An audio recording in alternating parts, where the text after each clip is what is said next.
How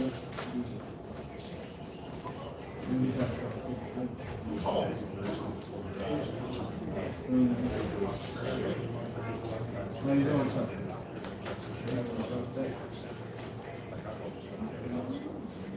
Look, I show up, I gotta put right to work. Jump right in, jump right in. Good to see you.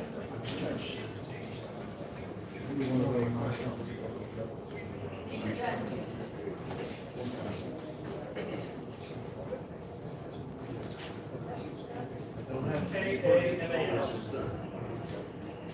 That'll make it easier.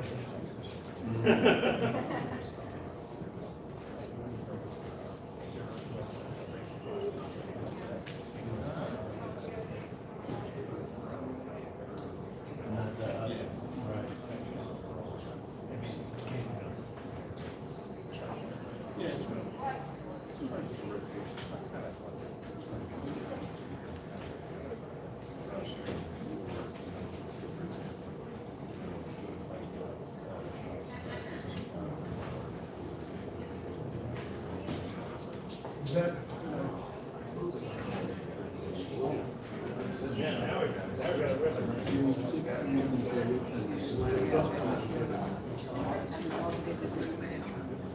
Right now, Nancy.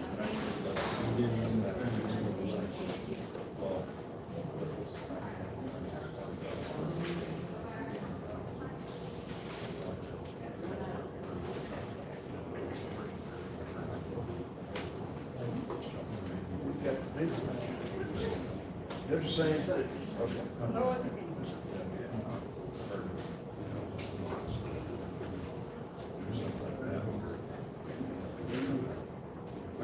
You'll call me, I'll come over. Oh.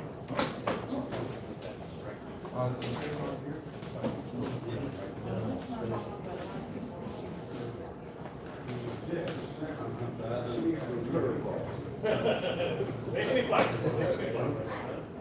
Are you all right?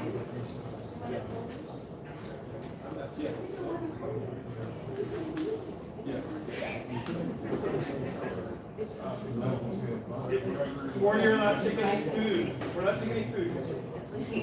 I thought I was gonna get through.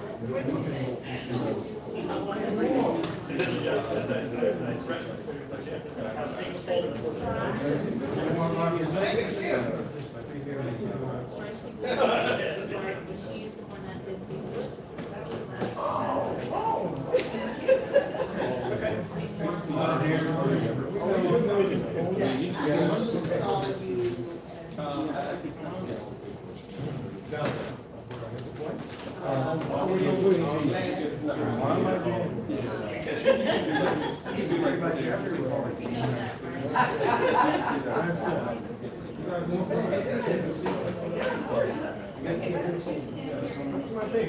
HP? Yes, sir. Make sure when somebody comes in, I get. Yeah. Well, I tried to hit it. They tried to get you.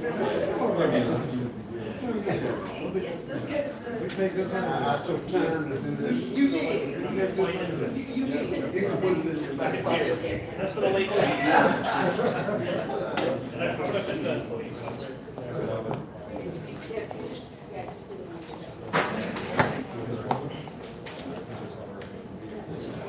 This one complete?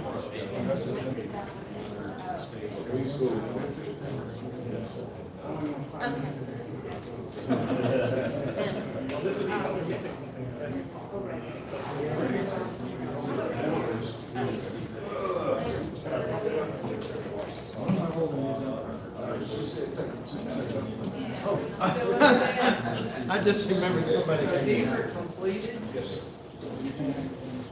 Yes, ma'am. That's right, get him, Nancy, get him. She, her, or my pronoun? No, you can use your pronoun too, huh? Did you get a folder? Did you get a folder? Did you get a folder?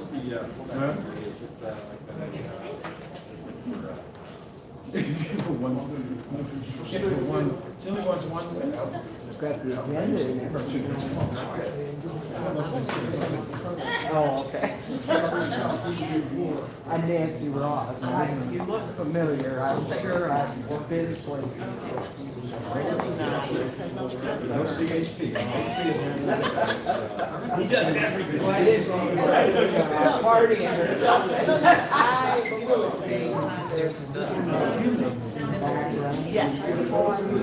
Those are finished. Just so everybody knows, we are live streaming right now, so anything you say will be streamed. Hey, I can put those in right now.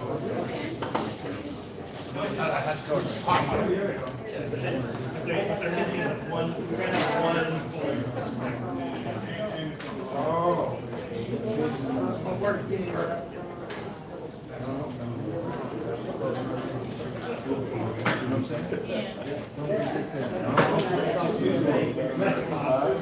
And they know how to run a system, right? Because they just like, they have to line up I asked Shayla what was talking Yeah, get me some.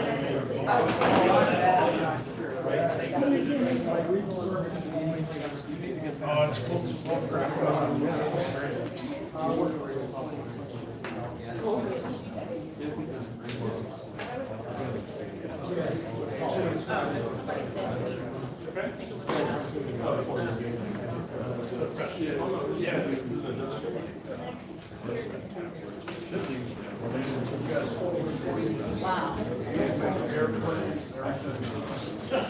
How you doing?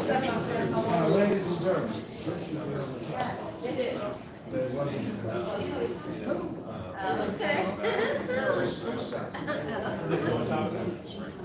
You want people to go to the Okay. I have madness, but there's not. How you doing? Doing well.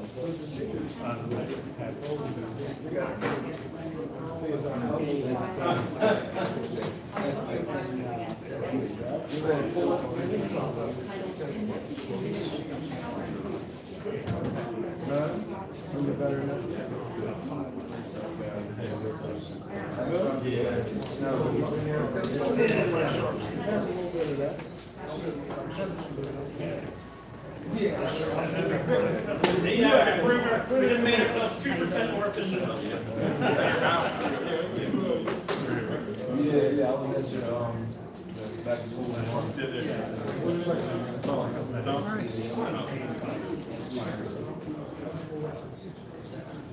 I didn't break the ice.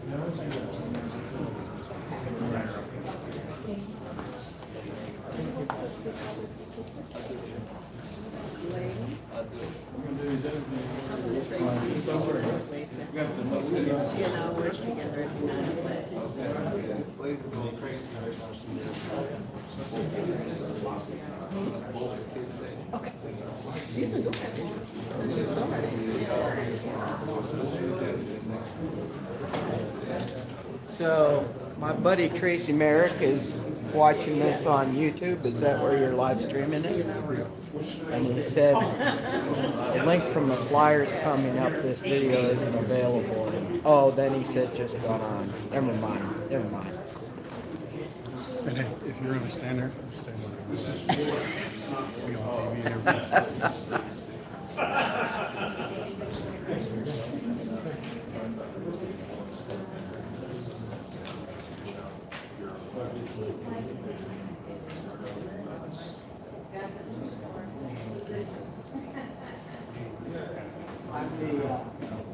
The human poster board.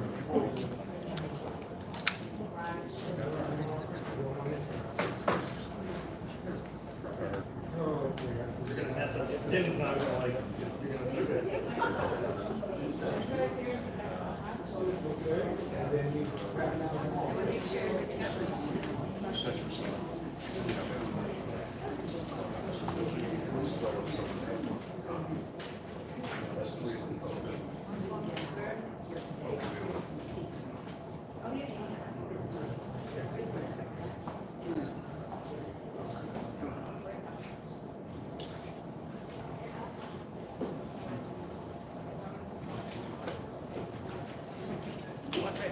Hi,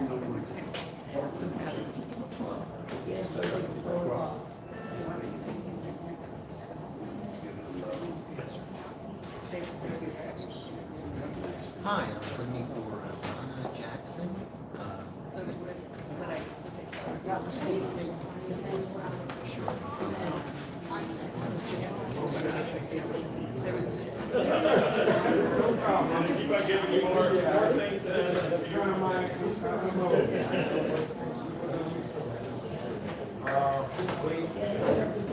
Okay.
We don't have to stop building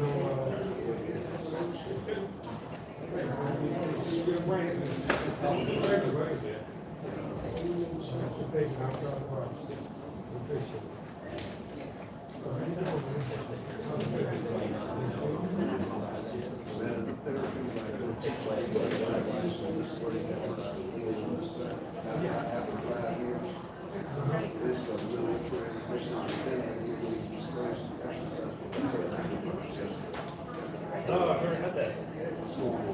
No, acupuncture is excellent. And it lasts longer. You know, the third eye extends all the way down my back. And the good thing, she did some kind of stuff where he just like let it all up.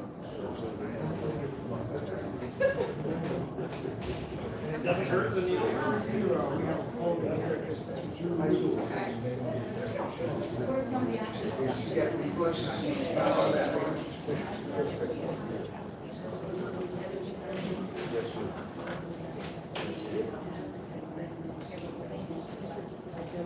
Yeah, so that's the thing that was, I got told you, put the thing in, I know I'm going to step.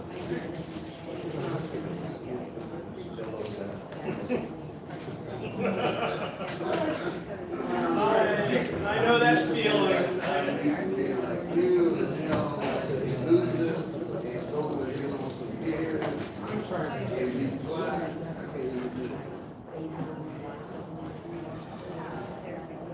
Ever since I switched over to the ride, I got this photo, and it seems like the name was kind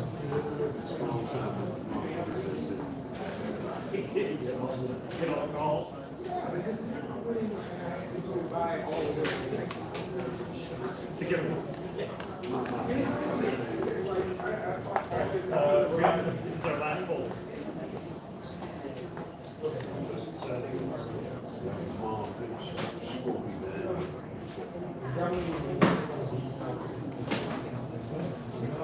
We're just gonna ask you a couple questions, is that okay?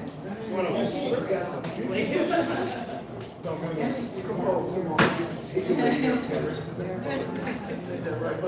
Oh, she will, but I mean, You know I was starting. So how you doing? Staring you down, HP. Staring me down. He's putting us out.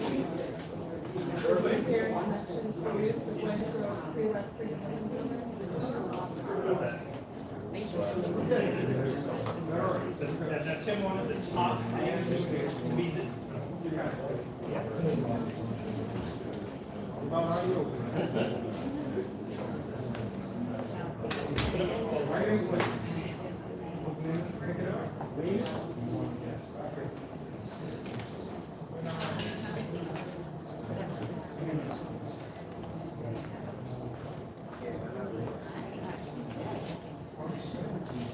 My grandson. Come on. Yes.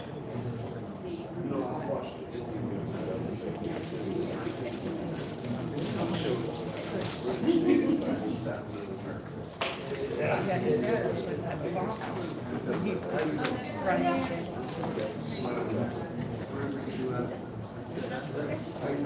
Did you get one of these? Thank you.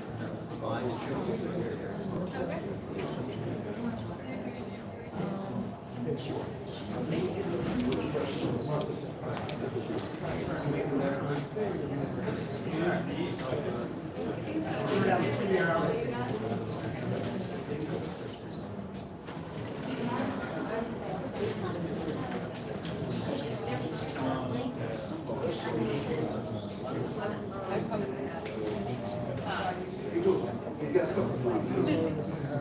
Great.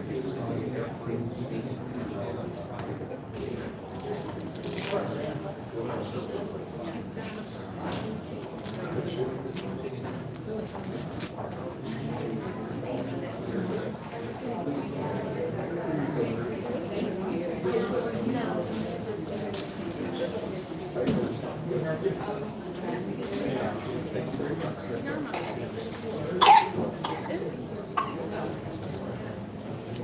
very much. I appreciate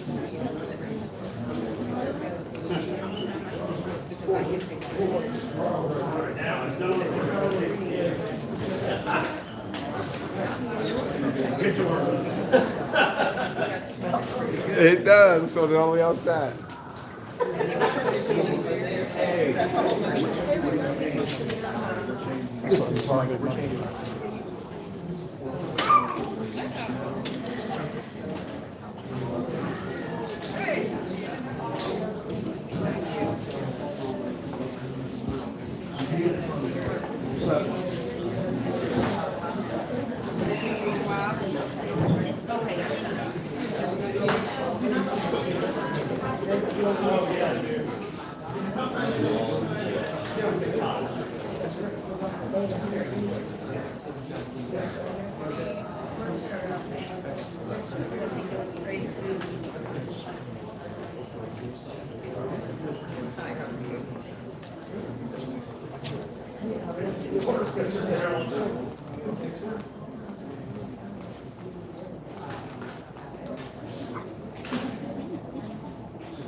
Excuse me, everyone. We're going to start to get started. My name is Roy Blankenship. I'm community organizer with Bpep. We're hosting these youth peace summits around the city in various locations in the hopes that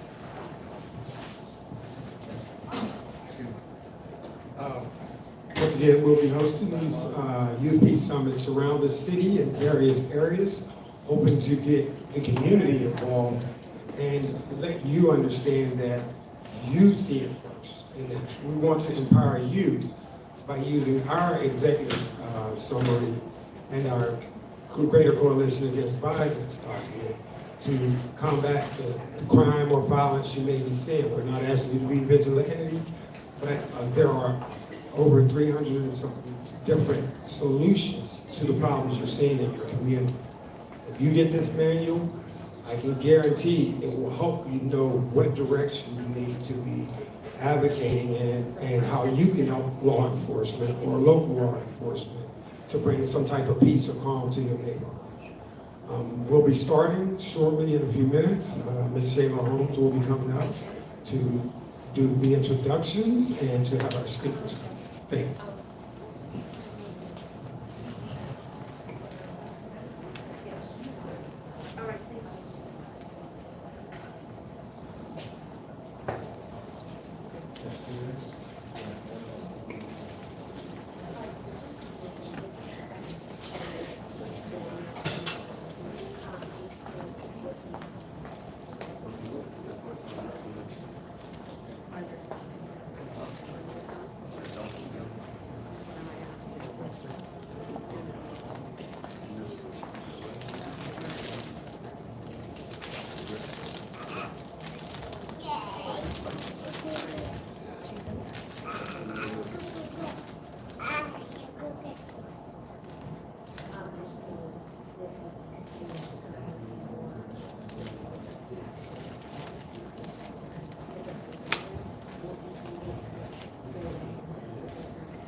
excuse me, real quick.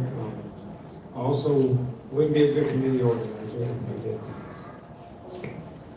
ask you guys to make sure that everybody's registered to vote. Say that again on the mic. I said I wouldn't be a good community organizer if I didn't make sure that everyone is registered to vote. If you don't, we do have some registrations outside, and I'm pretty sure Kingsley has some also. Please, make sure you register to vote. Vote, that's your power also.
Can we have folks come through the front so we can fill in the seats?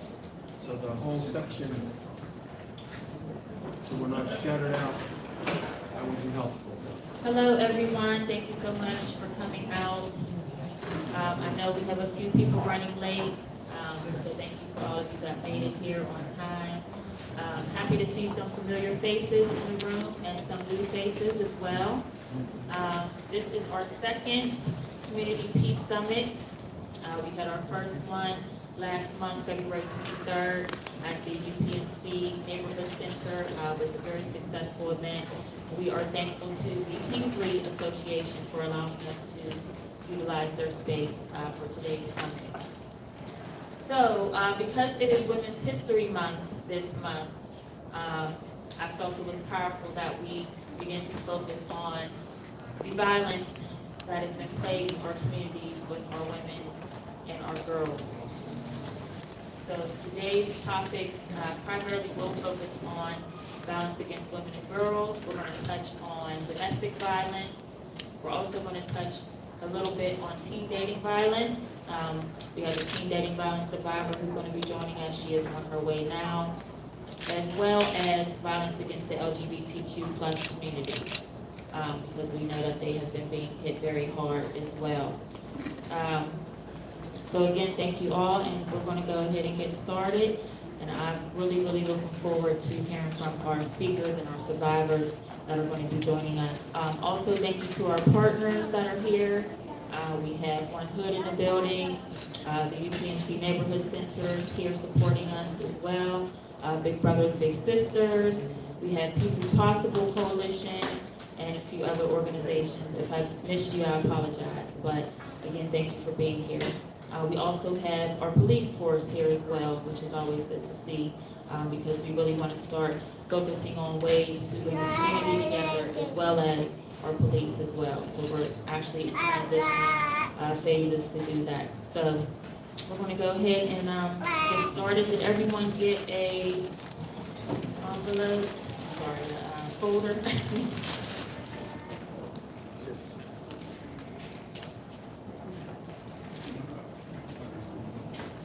So I'll actually be mentioning a bit later. We are hiring CAV, the Greater Pittsburgh Coalition Against Violence. We are hiring right now. We are looking for a Bpep CAV executive assistant. So this was actually my previous position, and we are actually in the process of hiring someone to bring on to just honestly assist me with the Peace Summits, not only in the community, but in our schools as well. We have a few schools tied down that we're going to be having our Youth Peace Summits in. A few of the schools such as Westinghouse, Penn Hills, we got Obama on board, Clariton High School, and that's just to name a few. So we're excited to get into our schools as well and start working with our youth.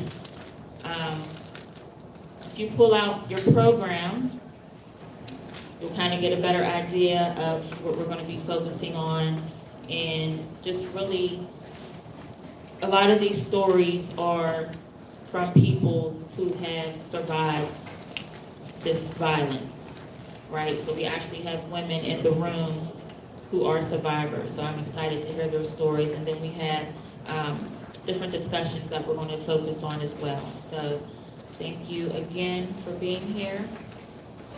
And first, we're just going to start off with some statistics on violence against women and girls here in Pittsburgh.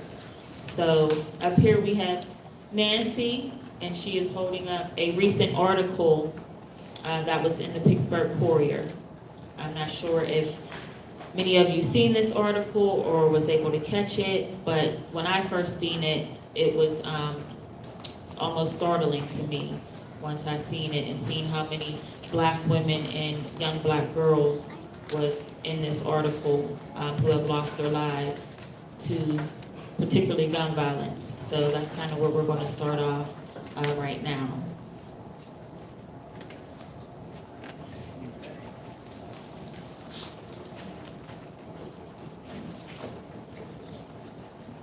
So if you will pull out your strategies for change executive summary, because we're actually going to be reading a few of the strategies that are in here to kind of give us kind of a backdrop on what we are going to be focusing on.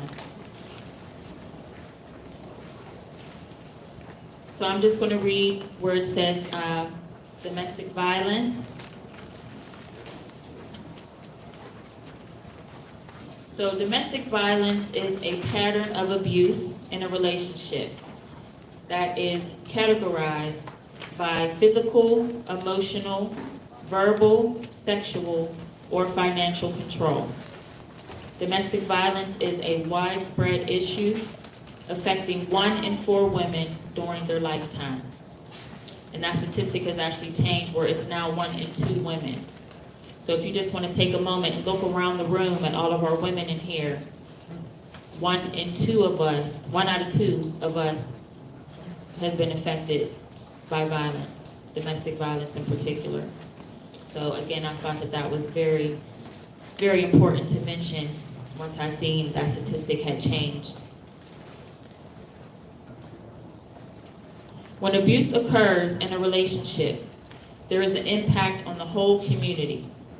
Working together, we can help to lead victims to safety and decrease the prevalence of domestic violence in all communities.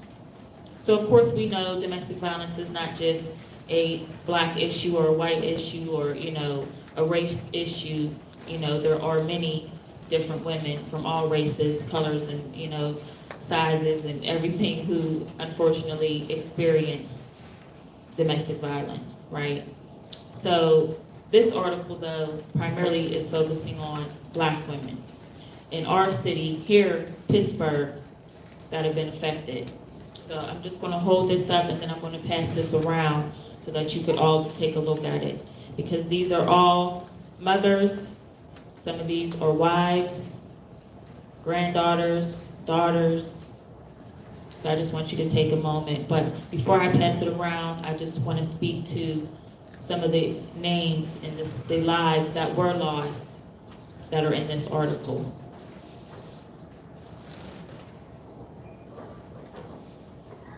So the article reads, and again, this was in the Pittsburgh Courier, and this was published in January. And it says 43 Black women and girls have been killed in Allegheny County since 2020. And again, this number has actually gone up. So we are closer to 50 since even this article was published, which was just in January. So a few of the names that are in here, Tamani Lewis and her daughter, Kari Thompson, were shot and killed in Lincoln. which is literally right around the block from here. My grandfather literally used to live right around the corner, so I would often pass that store where they were gunned down, right in front of. We also have Teray Washington, who was killed by her estranged husband. He stabbed her to death. We also have Jasmine Guest, who was also shot and killed. So I'm going to pass this around. Take your time. Look at these women. Look at these girls. And again, this number has increased, not decreased, but increased since this article was published. So let's take some time to think about that while I pass this around.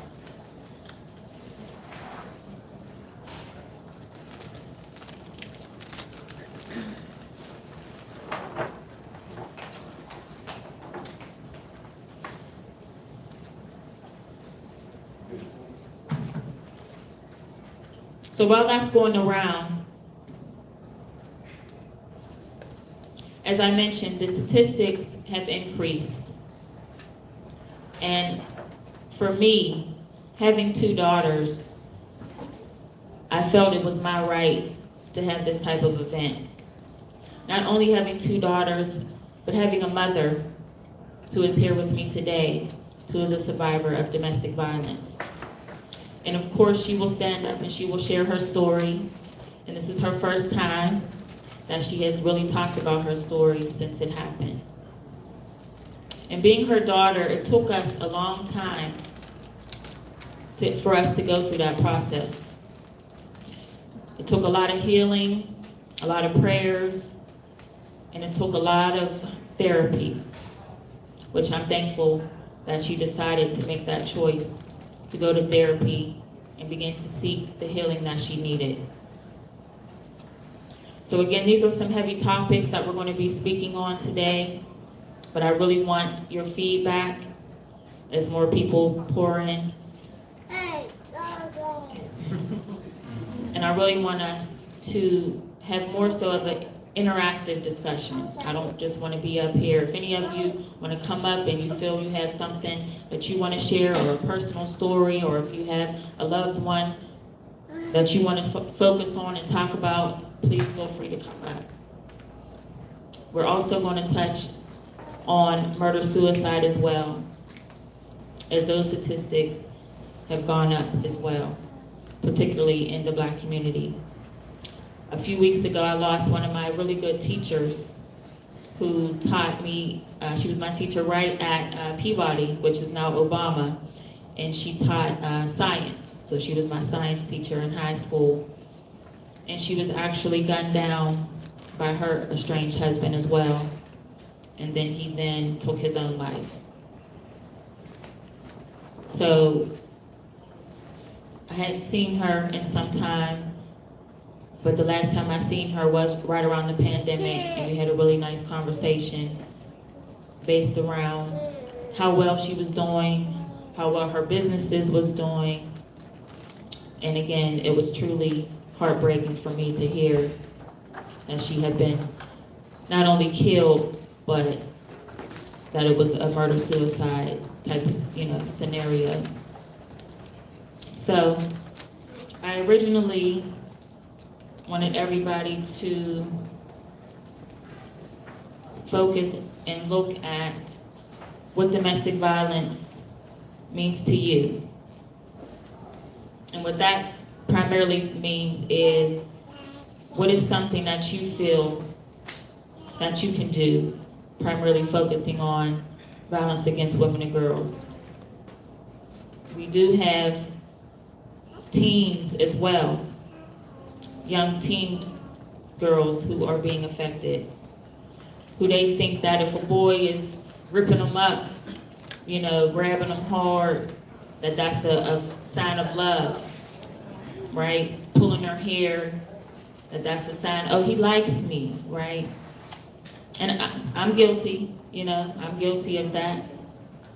So we really do want to focus on that as well. So I just want to ask, has anybody in the room, and you can show by raise of hands, known any woman or girl who has been affected by violence? Yeah, if you could just look around the room and see how many hands went up. Yeah. So again, this is not something that is just a cliche topic. No, these are real stories that again are beginning to hit our community at now a rapid and unfortunate rate. So I'm now going to ask for some of the feedback as I ask different questions. So for all of you that have raised hands, what is something that you feel moving forward that you could do personally, whether it be individually or through your workplace, your job, through your organization, that could really try to help combat and advocate for a lot of the violence that's going on in our communities? Does anybody have anything to share? Yes. So I work for Gwen's Girls, Okay. and I specifically work with our Caring Connections for Youth program, but also our Bagala Emerging Leaders, which is Black Girls Advocacy and Leadership Alliance. So these are teens that are between 16 and 19. And one of the things that I do is support them.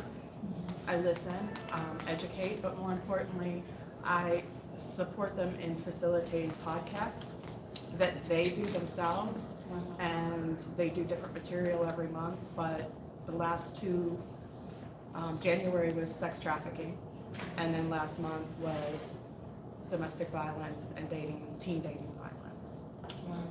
And it's on our website. Yes. Yes. And would you mind sharing your name with us? Sarah Nevels. Sarah Neville. Thank you for being here, Sarah, and thank you for sharing that. And of course, we would love to get your information as well. But I think the important thing is that they educate each other. And it's different for someone to hear it from me, but when you hear it from one of your peers, that hits differently. Absolutely. And please keep in mind, this is a community peace summit, right? We want our youth to come, but again, we know where to hit the youth. That is in school right now, you know what I mean? So that's why we're going to be going inside of our schools to talk directly to the youth. But we really just wanted to start having a safe space for people in the community to come and just talk, talk about how you feel about a lot of the violence. I know I'm not the only one who's being affected or feeling some type of way. Every time I turn the news on, and it's literally like multiple shootings. Like it's not even just one now. You turn the news on, it's now multiple different shootings. And again, it particularly affects me when I hear a little girl, because I have a 10-year-old daughter and an almost 5-year-old daughter, right? So when I hear these stories, I'm like, what could I do? You know what I mean? What could I do? And who can I connect with so that we can really start coming up with some resources? So thank you again, Sarah, for sharing. I really appreciate that. Is there anybody else that wanted to share anything? Yes, ma'am. Hi, my name is Lynn Thompson, and I have an organization called Fighting Back. And what we're doing is we are doing a spin-off of the Urban Youth Action Program. And what we're going to be doing is we're going to, I have to take them off, I'm sure they can hear me. What we're doing is we're going into the schools, we're connecting with the schools, and we're looking for seniors and people that are 18, 19, 20, 21, 22, and we're going to get them jobs. Okay, that's our main focus. We're also in the process that we're getting ready to open up a roller skating rink. And with that roller skating rink, we're going to be doing competitions. We're looking for talent. So there's a lot of things that we're involved in. And Fighting Back is also involved in attacking the criminal justice system. What we're going to be doing is we have things that are happening this Friday. I can't really go into them, but you'll hear about them on the news. But we're also involved with trying to do something. We know that some of these kids are targeted. And when I say targeted, they don't have anywhere to turn to. And I think that's why a lot of the violence is coming about. But we're trying to change that. We're trying to make sure that kids have something to do. And that's why we're going to be recruiting. We're going on our website. We're looking for kids. So if you know any kids, please get a hold of us. Our website is up. Would you want to come stand up and share that website? Okay.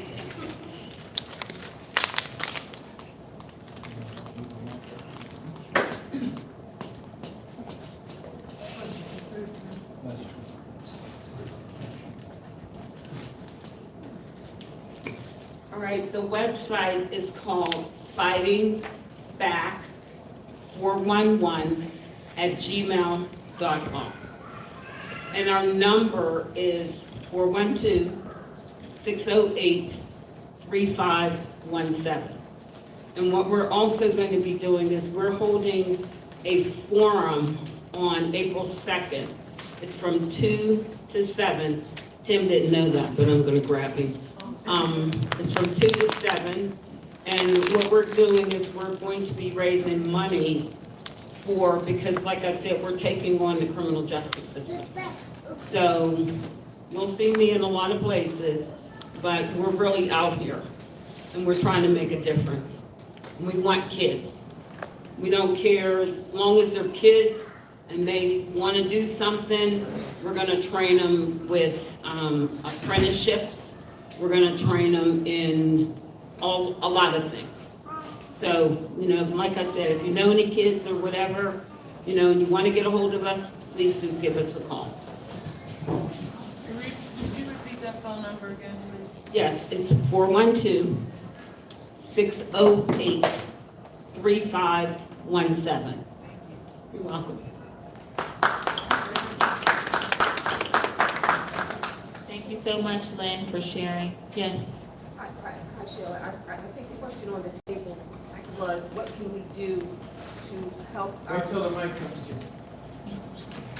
I think the question on the table was, what can we do to help young ladies and women with regards to domestic violence? So I believe her name is Sarah, she touched on it and she said the word educate. They have to begin to understand and look for the signs of someone early on in their young relationships with violent tendencies, the pulling of the hair, and things like, and the pushing and the shoving and those things like that. We have to teach our young ladies that those are not signs of love. That's not love language. And we need to begin to teach our young people how to recognize love language as opposed to violent behavior. Thank you so much, Ms. Sharon. If we ask questions, can we please stand up?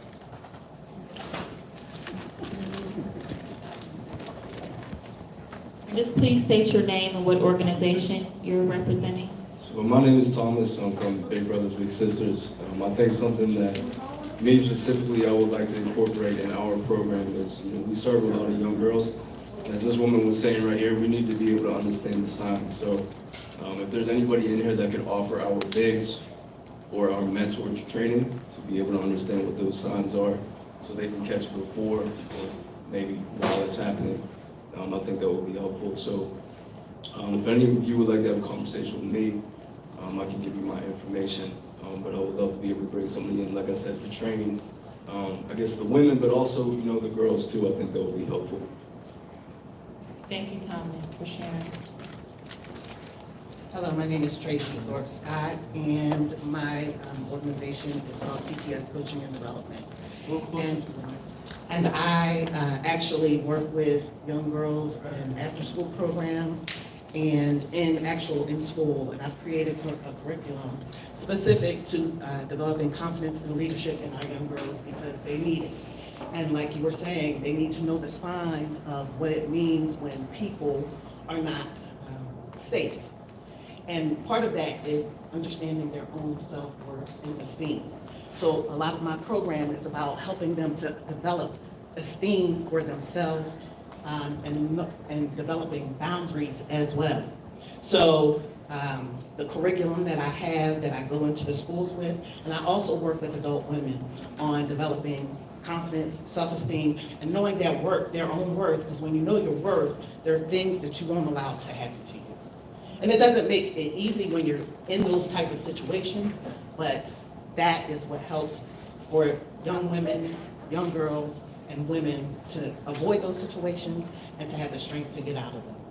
Again, my name is Tracy Thorpe Scott, and if anyone wants to get in touch with me, I have cards that I'll leave today because I have to leave shortly, and Shelley knows how to reach me as well. Thank you very much.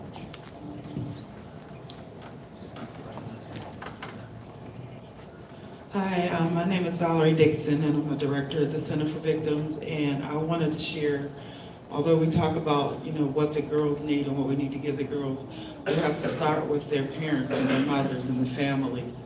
Because whatever we could teach a child, if they go back home into an infested environment, it's null and void. And so if we're not reaching the parent of those children, then, we're kind of wasting our time. So they have to be incorporated in the training and the education and everything that we provide to these young ladies. But one of the main things that we can do and start doing is just like those of us that are sharing information from here, put that information in your pocket, keep it on your phone, and whenever you run into the next girl, I might give her Tracy's number, or I might give her number, because I just learned y'all program just now. But I'll have a plethora of information that I can provide. So if I have the resources on me, then I can provide the resources and deliver them to the next person. But the parents have to be involved in the work. Thank you.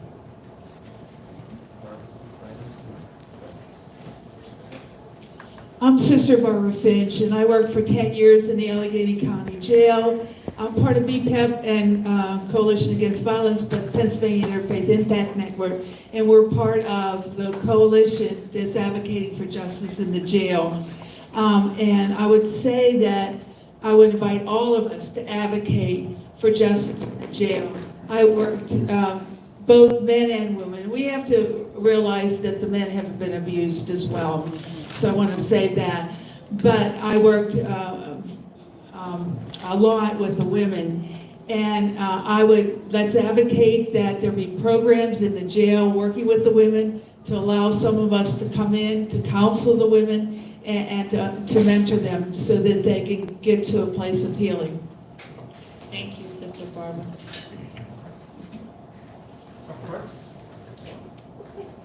Please speak right now. I'm Reverend Diane Hobson. I want to say that I am a survivor of domestic abuse. My husband left me on the floor half dead and told me that my God couldn't help me because he had you can figure that. And I told my mother, I finally got the courage to tell my mother about the abuse that I was enduring. And my mother told me, well, you married him for better or for worse. I'm saying that because my mission from there, having gotten out of that situation and having a daughter that I wanted to never experience what I went through ministry, through teaching, through opening my life and sharing the choices. Some of the things that I chose were unhealthy. But to teach the mothers, my sister right here said that, the mothers, the grandmothers who really believe that no matter what situation happens in there, you gotta stay there because you married them and you made that vow. And you have to honor the vow. But so my role is teaching and preaching and sharing that that's not biblical. It's not what God intended. And so to actually change the mindset of older people so that we can help our daughters make better choices and to live healthy, wholesome lives. And so that's what I do. I've been in ministry for 30 years. And I do workshops, I do in my pastoring at my church, wherever I can, wherever I'm invited. I've had an after-school program that did behavior modification with homework help. And all of it was designed so that the mindset would change, that we can teach how to live wholesome lives and make wise choices, especially in relationships. Absolutely. Thank you so much for sharing. Can we just give her a clap for sharing her story? Thank you so much. Hi, my name is Nancy Ross, and I have a very dear friend in Milwaukee, Wisconsin, who was abused by both her father and her husband.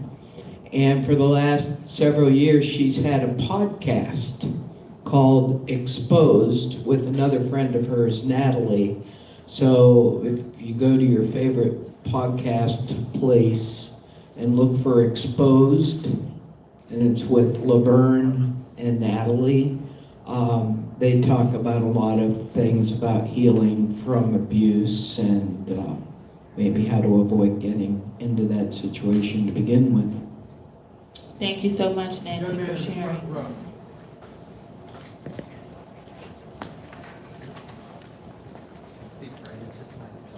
us who you are. My name is Jordan Allen with the Machi Pittsburgh, and I have a two-part statement here. First, one thing I want to offer our services to the Big Brother, Big Sister, as we are a mentoring organization and we focus on mentoring and helping other mentoring organizations gain the capacity, skills to deal with a lot of youth who are affected by trauma. We use a sanctuary model that focuses on rewording how we deal with those youth and how we interact with them, but also giving you a lot of cultural understanding into the culture of the people we serve, because we understand that we can't serve these children unless, like a lot of people in the room said, like we meet the families where they're at, but we offer services that are culturally relevant, that help them understand, one, who they are and what they're capable of, and two, their rights as humans. But secondly, I run an ambassadors program. It's a youth civic engagement program where we equip youth with the skills and leadership tools through civic engagement and community partnering to help them engage and become more productive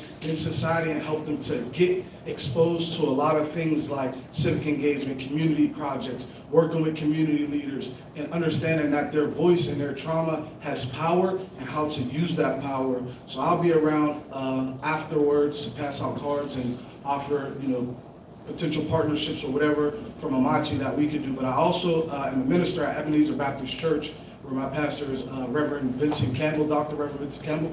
And we have a Workforce Development Innovation Center with partnership with CVS and Aetna, where we do youth workforce development for 21st century jobs, where youth can literally come in off the streets, train with us for 6 to 8 weeks, and get placed with CVS with a meaningful job. And then through the partnership with CVS and Aetna, they could get opportunities to work with the call center, Aetna's health insurance. They do call center training, and it leads them to opportunities. We also have a basic needs center where youth can come and get trained on how to work, how to gain meaningful skills through workforce development and different programs like that. So I encourage you, if you have youth that need services, please don't hesitate to reach out. I work closely with Ebenezer, Amachi, and my mission is to serve youth. I was the youth that we talk about. I was impacted by juvenile incarceration.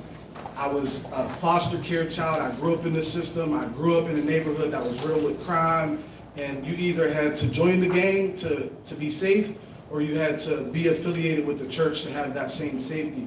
And so I encourage our leaders to understand where our youth are coming from.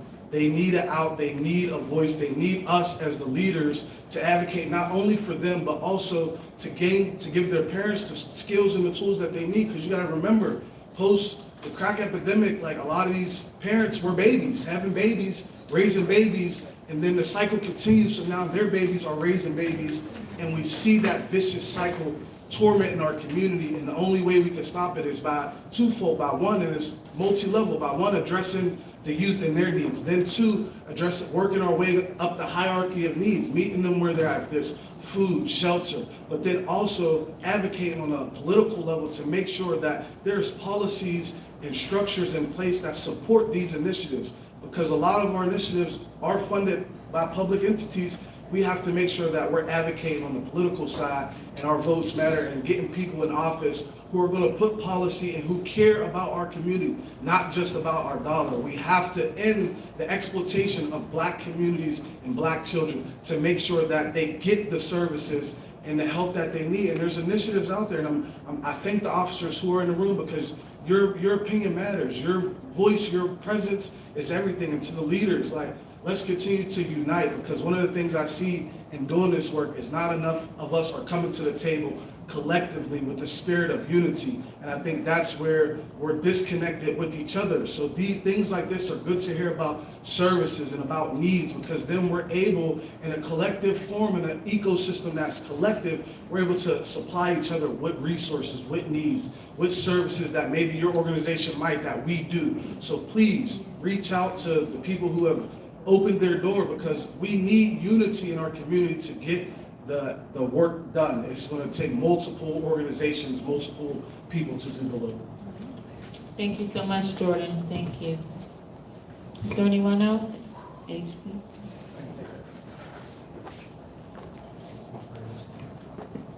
Yeah.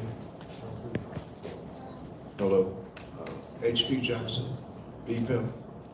I'm a veteran, Vietnam vet. I want to piggyback off the crack generation, and a lot of people pacified that, okay? And you had children hustling, paying rent for their mama. Come on. And mama was out there trekking. So let's not flip it. Let's get back to reality.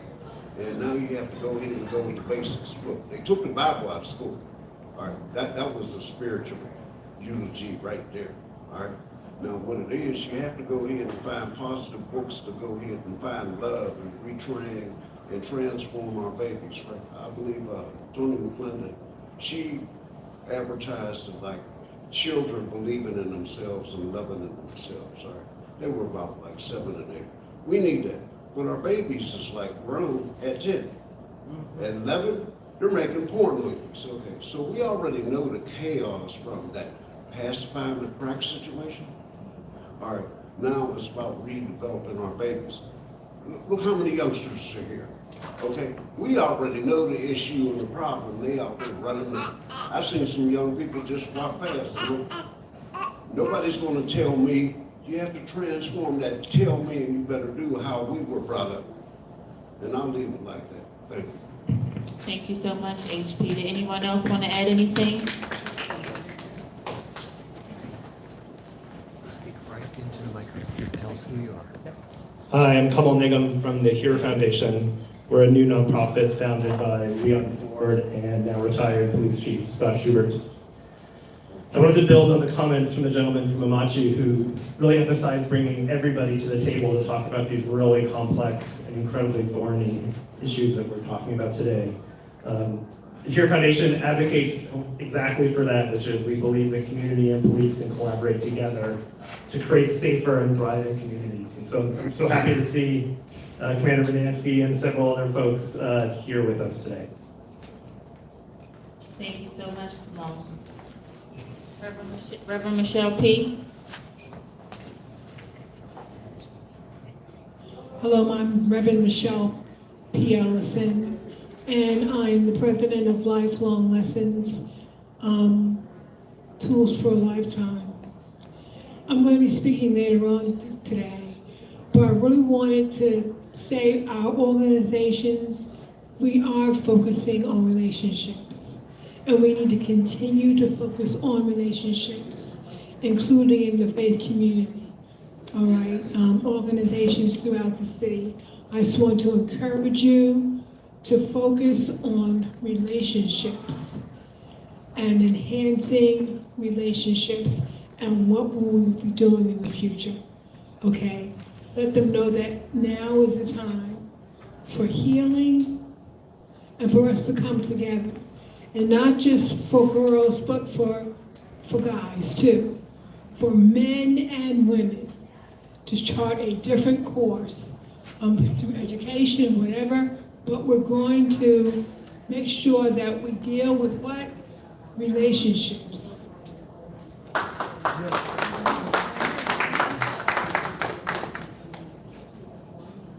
Thank you so much, Reverend Michelle P. If you all could just do me a favor and pull out your programs, please. I want us to kind of do this together. So on the front of your program, there is a QR code at the bottom. If you all could do me a favor and scan that, take a picture.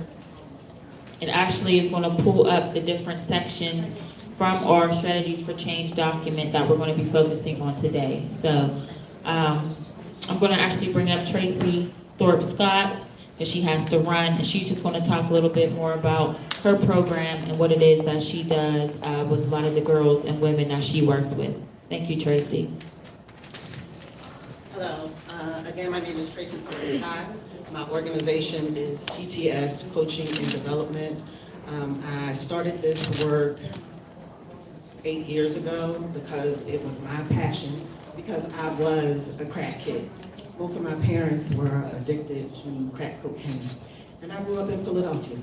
And there were a lot of things that were missing from my life as a result of the hole that my parents fell into. And so my goal when I created iRise was to give to the girls what I thought I needed when I was their age. And what I've learned over time is not to give them what I thought I needed, but based on what they need in this time. They are exposed to much more than I ever was. And so there's a lot of dynamics that these young girls are missing. They need somebody to listen to them, to hear them, to allow them to ask questions and get answers. And that's what I seek to do. I've been fortunate enough to be partnered with Penn Hills Charter School for the last 3 years. I go into the school day and meet with 3rd through 8th graders every day of the week for the full school year. And it makes such a difference to these young girls, because if I'm ever late, they meet me at the door. They're like, where are you? I was sick a couple weeks ago and I couldn't make it. And one of the girls, I created a Google Classroom, and they can send me private messages. So whether they are having a problem in school or at home, they can send me a private message and I'm going to answer that private message. And one of the young girls messaged me and said, why is it that you always get sick on our day? Right? But that tells me that my presence makes a difference, right? They can ask me questions that they're afraid to ask other adults. And if I don't know the answer, I'll tell them I don't know the answer, but I'll find it for them. And so they need someone that can hear them. They need someone that they can trust. And so that is what I'm attempting to do through my programming. Again, that is called iRise Confidence and Leadership Workshop. I've also done programming with Small Seats Development. For 4 or 5 years, I was the facilitator for their Mother to Son program. So I've not just worked with youth, I work with adults as well. And I'm also a certified life coach. And so this is my work, to help empower us to understand our work. Because some of the things that have happened to us throughout our individual lifetimes and in this society make us doubt our own worth. And that is the core of what I do, is to help us reconnect with the power within ourselves so that we can make a difference in our own lives and in our community. And again, I apologize that I have to leave early, but I'll leave some cards here. And if anybody wants to get in touch with me and talk about how I could help either train some people in your organization about iRise or the curriculum for that, I'm willing to share. And also, because of Shayla, I also created the curriculum that they will be going into schools with the CAD and Bpep program. So, thank you so much.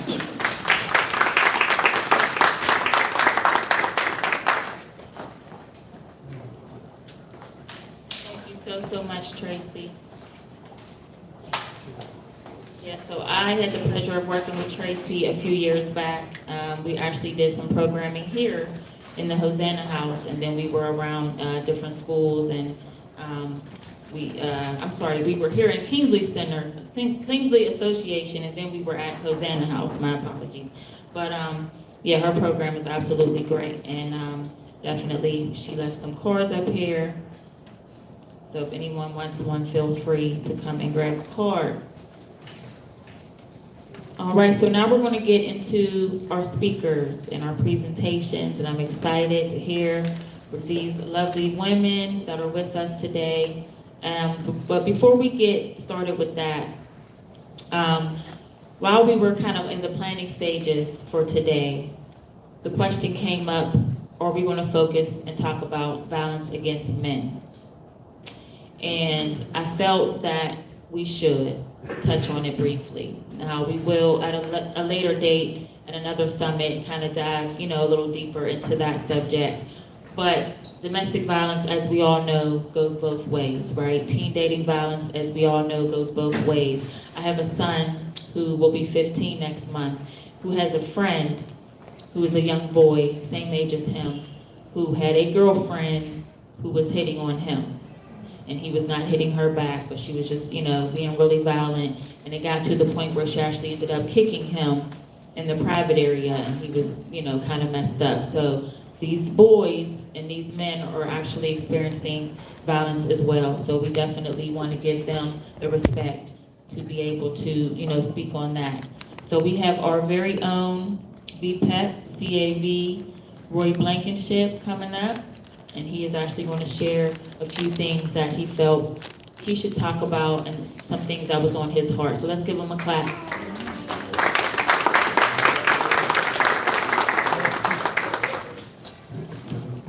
Folks, most of what I'm about to say is not necessarily for those of you in the audience, but this is a live stream. And this is also just to bring attention to those men that may be experiencing issues in relationship. Majority of us, we grew up in poverty, or we've had situations in our lives because of our parents' upbringing or what they were experiencing in life where we saw harms and trauma happen. The abuse that most youth experience or see, it's because of that poverty. What happens, it's some planned thing. It's just a form of toxicity that's breeded in that environment of depression, in that environment of feeling down or less than. So you look for a reason to have someone or something above yourself to where you can lash out. I myself, and I'll be honest with this, I've been a part of the toxicity, and I've had the toxicity put on me. So I know that street works both ways. And that's whether out of guilt, because you did things or you acted a certain way, so you might let another person influence upon you. But for male or female, it's not right. Harm to any human being or to put down another person to make yourself feel worthy or better, that is not acceptable in any fashion or form. And we never need to be one-sided with this issue.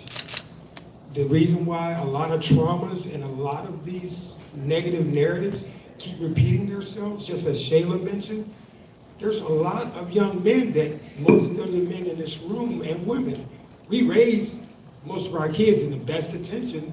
You better not hit no girl. You better not punch on no girl. Well, the flip side of that coin is some other person knows that you're not going to do nothing back. And guess what happens when they start bopping you upside your head? Sooner or later, either you break and you do something back that you regret, or you take that toxicity and you implement it upon the next person that you happen to run into. So when we're dealing with domestic violence or any type of violence on the next person, especially with the youth, we have to start in the adults. A lot of that, our adults, and I'm looking into the live stream and asking the audience a lot that are out there, male especially. Sometimes your situation might not be the greatest, and sometimes the things that you may have went through may have put your soul to the test. But seek therapy, seek some outside resource to where you can get assistance. Because in order to do anything for our children or society, and that's men or women, we must have a safe space where we can talk. and we can relate what's hurting us inside. I'm enthusiastic about these Youth Peace Summits, whether we have youth in the building or we're in schools doing this and reaching the youth. The opportunity is there for us to unify under the banner of peace, which means that we all work together. Law enforcement, I'm loving the attendance, as you said, Mr. Jordan, how law enforcement is now stepping up to be that, hey, we want to help create a solution also. So there is a network in the system, as Ms. Valerie just mentioned. Everyone in this room, you shouldn't leave out of here without getting the next resource and carrying those resources with you, because you never know. That homeless guy standing on the corner, we see people begging for money on every other street corner. They're not there for no reason. There's trauma. There's issues of violence or certain types of issues that have happened in their lives. And it's mostly domestic violence. You'll find domestic violence is at the root of a lot of trauma.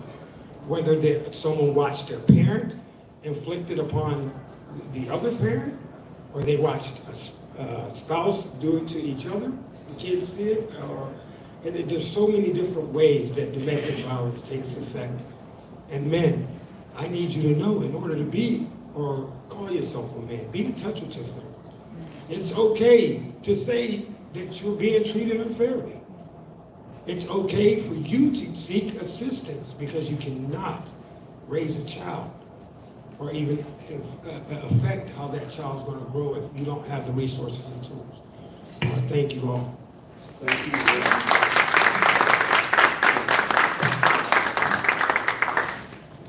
Thank you so much, Roy.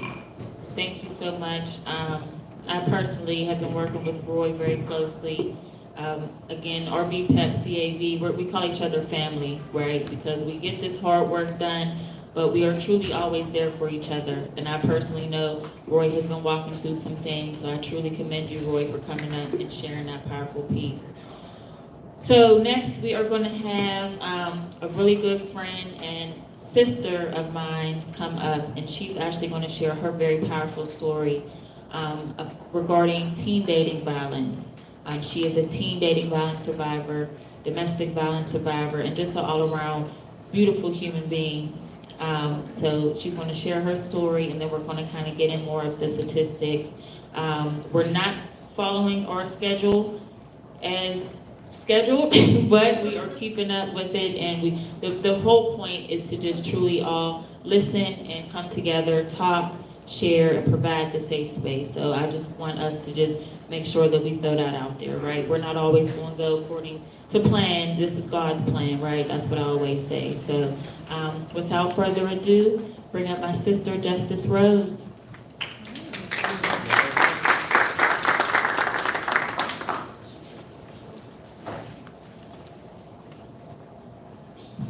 Hello, everybody. Thank you so much, Shayla, for inviting me out today. And I have my son here, so I'm really happy to be a part of such of a big thing that's going on here in Pittsburgh.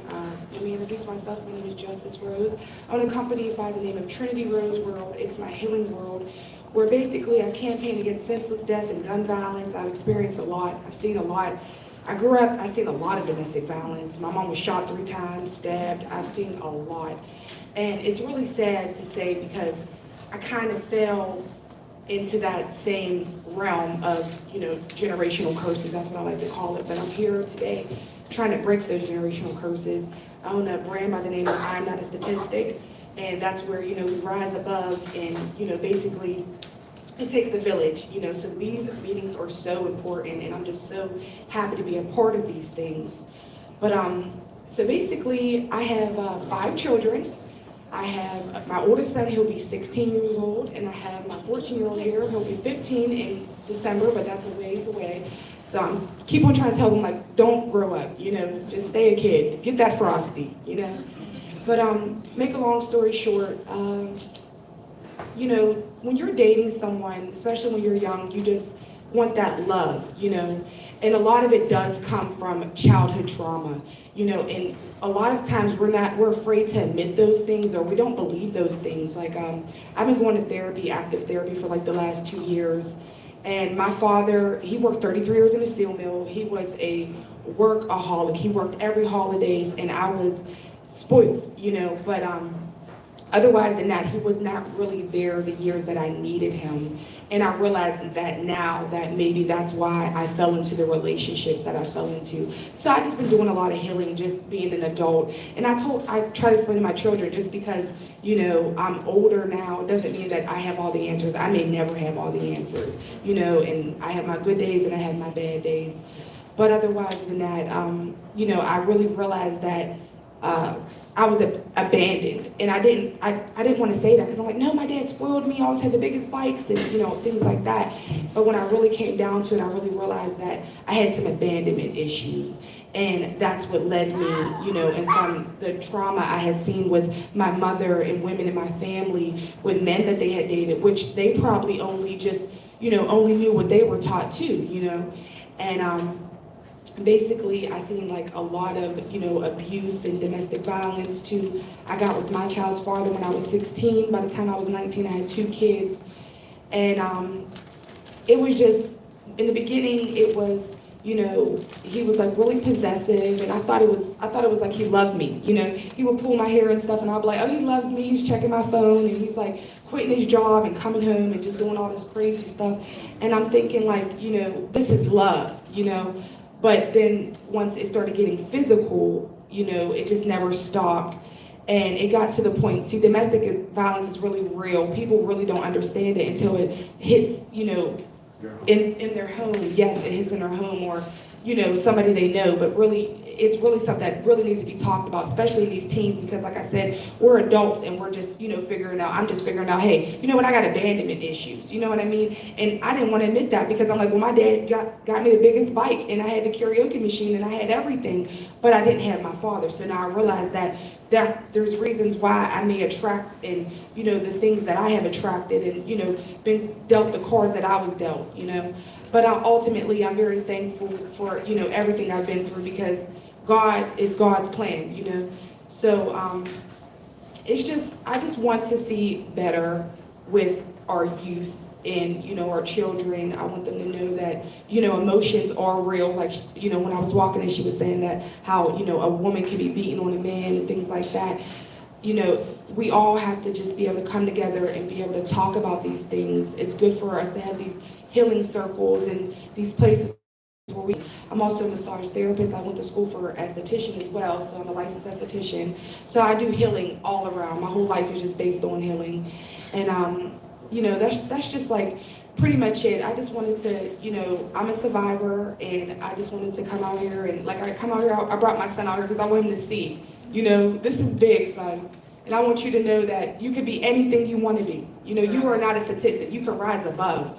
And, you know, like I said, domestic violence is real. I got to a point in my life where I felt like, you know, when you're with that person, you think, I'll never leave this person. I love this person. I'll do anything for this person. Why are we like this? You know, I wasn't thinking about school, no job, no nothing. I was, oh, I love this person. I want to have his kids. I want to be his wife. And now I'm looking back and I'm like, how old now? I'm like, what was I thinking? You know, that man, like, you know, he was young too, so I'm not going to bash him. But, you know, now I'm just like at this point, like, no, I wouldn't, you know, that wouldn't have been me today.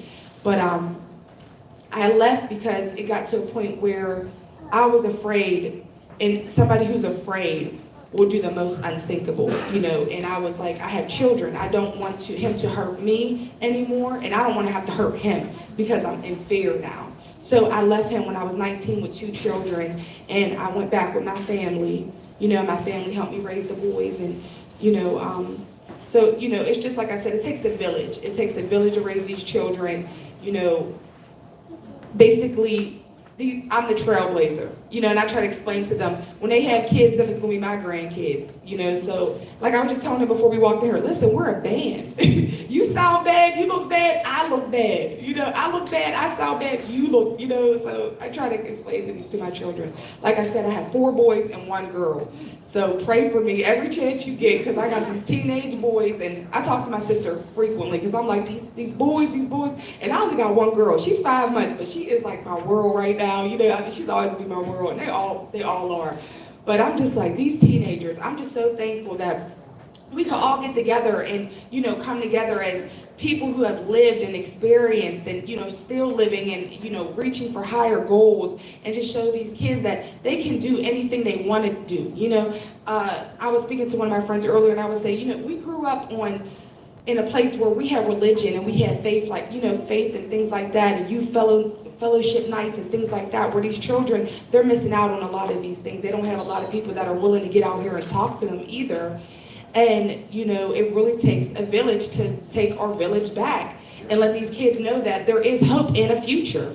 You know, we are the ones that we've been through so much, but we're standing here today. Why? Because we have purpose. You know, every day I wake up and I have breath in my body and I could go and heal somebody. I don't know what God has, you know, but my schedule's set. You know, and these people are set in front of me. I'm gonna do what I gotta do to give them the message that I want them to hear today, and I'm gonna heal them. And, you know, that's what this is about. It's about healing. So I want to thank you all for listening to me today, and thank you, sister.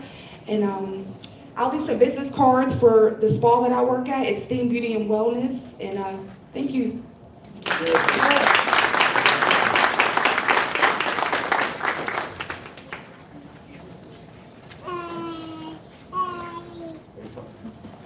All right, thank you so much, Justice, for sharing your powerful story.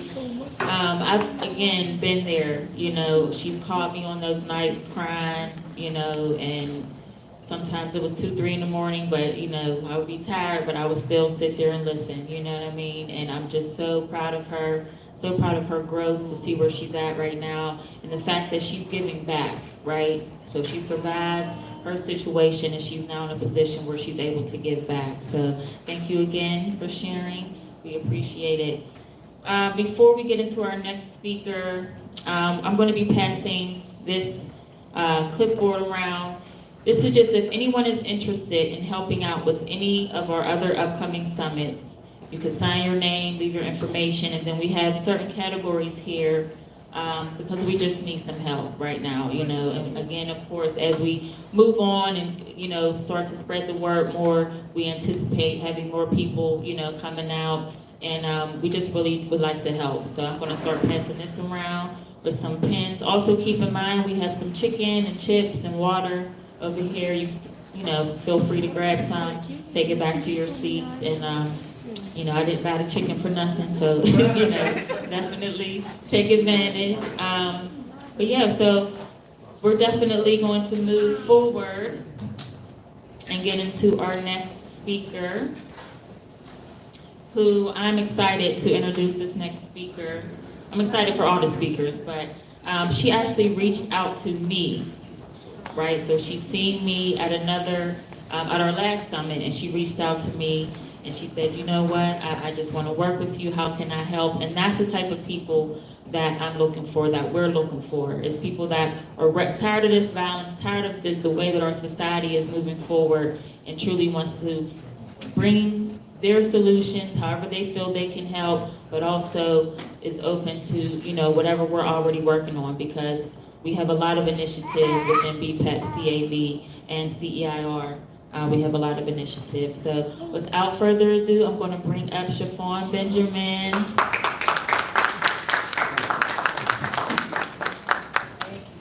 Thank you. How's everybody doing? That's good. So, thank you. Can everybody hear? Okay. So thank you, Shayla, for introducing me. Everybody, my name is Chiffon Benjamin. I work for the Wilkinsburg School District, and as Shayla said, I was literally laying in my bed watching the news, and they did a feature, and I was talking to my significant other, and I said, I have to do something. I have to reach out to this lady and see what it is that I can do. So what led me to here is I felt compelled to act. I had to speak up and speak out and try to find a way to make a difference. I didn't know how. Again, I did not know how. My background is medical, and after 20-something years, I left medical to go to education. Totally took a leap of faith. Didn't know why God led me to education, but I knew there was a reason. In general, domestic violence is thought of as abuse in an intimate romantic relationship. That can be true, however, when we look at it in a broader sense, it can also affect the lives of everybody around us, not just us, but our loved ones, society, because what happens is when we are abused, we in some ways, in some form, in some fashion, we put that on others. And I didn't realize that until I had my own child. I didn't realize because, as a young lady stated, I had a mother, father, amazing parents. Did everything to put me and my siblings in the best schools. But I didn't realize until I got older that I did have abandonment issues as well. So I grew up taking those same abandonment issues into different scenarios, not just relationships, but different scenarios. About 1 in 3 women experience some form of domestic violence in their lifetime. However, African American women at a much higher rate than any other ethnicity. And that's sad. And as a lot of you did say, it does not discriminate. It doesn't discriminate against race, age, or anything. We have kids now murdering their parents, and I know you all are thinking, okay, well, this happens. But what stood out to me specifically was I read a story earlier this year about a 10-year-old boy who was facing 60 years in prison for killing his mother over a headset video games, one of those video games. Now, I'm gonna be honest, when I was thinking of it, I said, well, I'm reading the story and I'm not gonna lie, I did think to myself, well, this was not an African American young man, because I grew up in the 80s and I wouldn't dare think of talking back to my mother, let alone causing some type of harm to her. But when I seen that it was, it didn't hurt any less, but it just made me think, okay, well, this is putting a different perspective on things now. Another incident, a woman in Pennsylvania. She allegedly shot her mother and her father and dismembered them.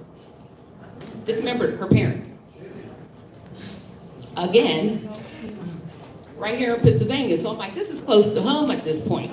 And I'm getting a little nervous, but again, I know my mom and I wouldn't even dare think about it. But the reason why I gave these scenarios is simply because it's getting broader.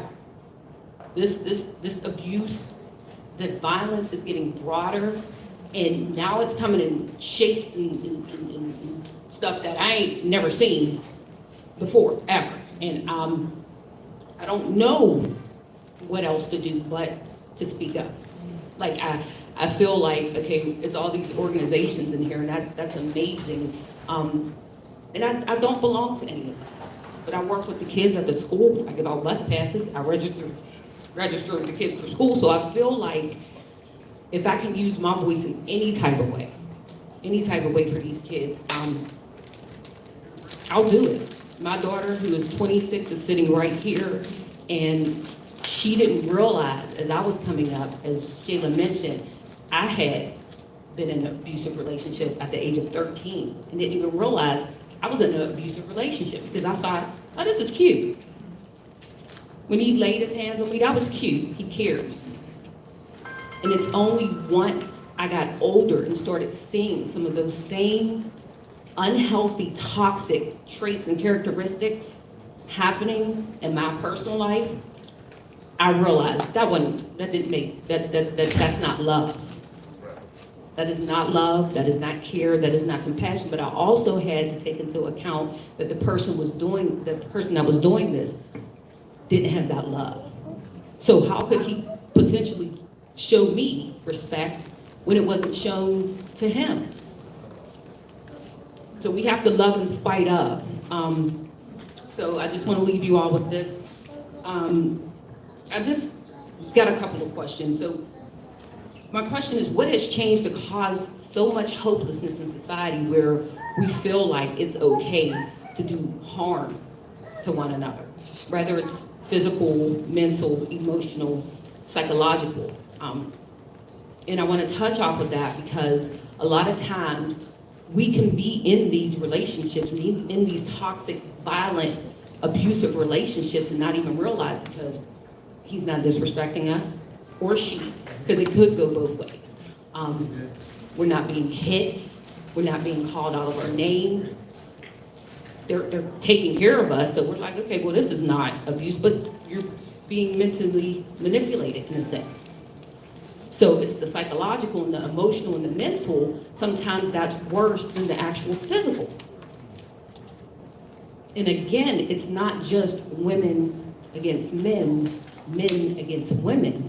It's kids against parent, parent against kid. It is horrendous. It's horrific. And like I said, the only thing that I can do is keep speaking about it, and that's it. That's pretty much all that I have. I thank you all for coming tonight, and I thank Shayla for giving me this opportunity and this platform, the entire coalition, for just speaking up. Thank you.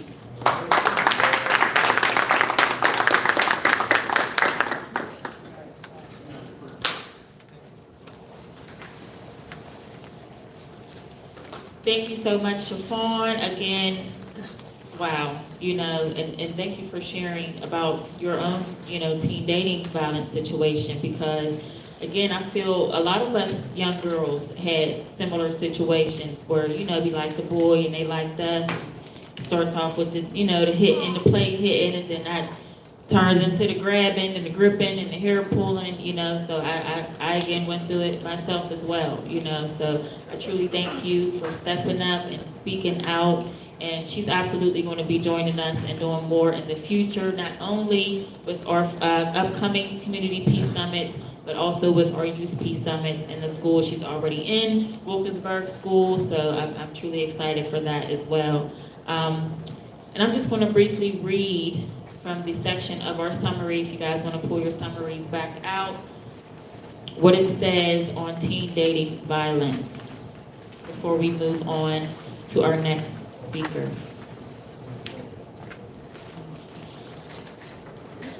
So teen dating violence prevention. Each year, approximately 1 in 3 teens report being the victim of verbal, physical, emotional, or sexual violence. Abusive relationships can impact adolescent development and teens who experience dating violence, and they may suffer long-term negative behavior and health consequences. Emotional abuse through digital technology, including frequent text messaging and the circulation of embarrassing messages or photographs without consent, can be devastating to young teens. It is imperative that we educate teens about dating violence through primary prevention information. Teachers, parents, and community leaders must be proactive and understand the challenges today's adolescents face.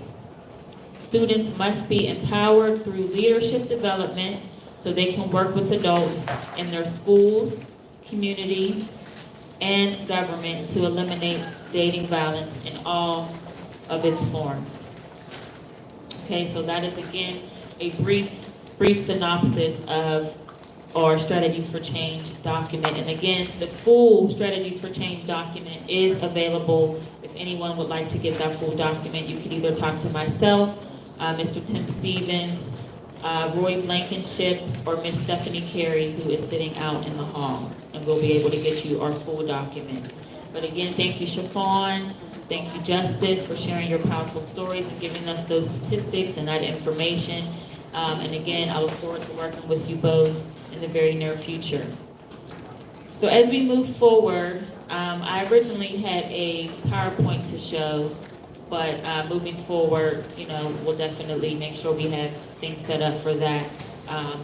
But again, we have still some wonderful speakers that we're going to get up here, and so that we can get going. And our next speaker that we have is another member of Bpep, CAB, and I've had the pleasure of knowing her for a few years now, and she is truly great at what she does. So I'm going to bring up Miss Valerie Dixon from Center for Victims.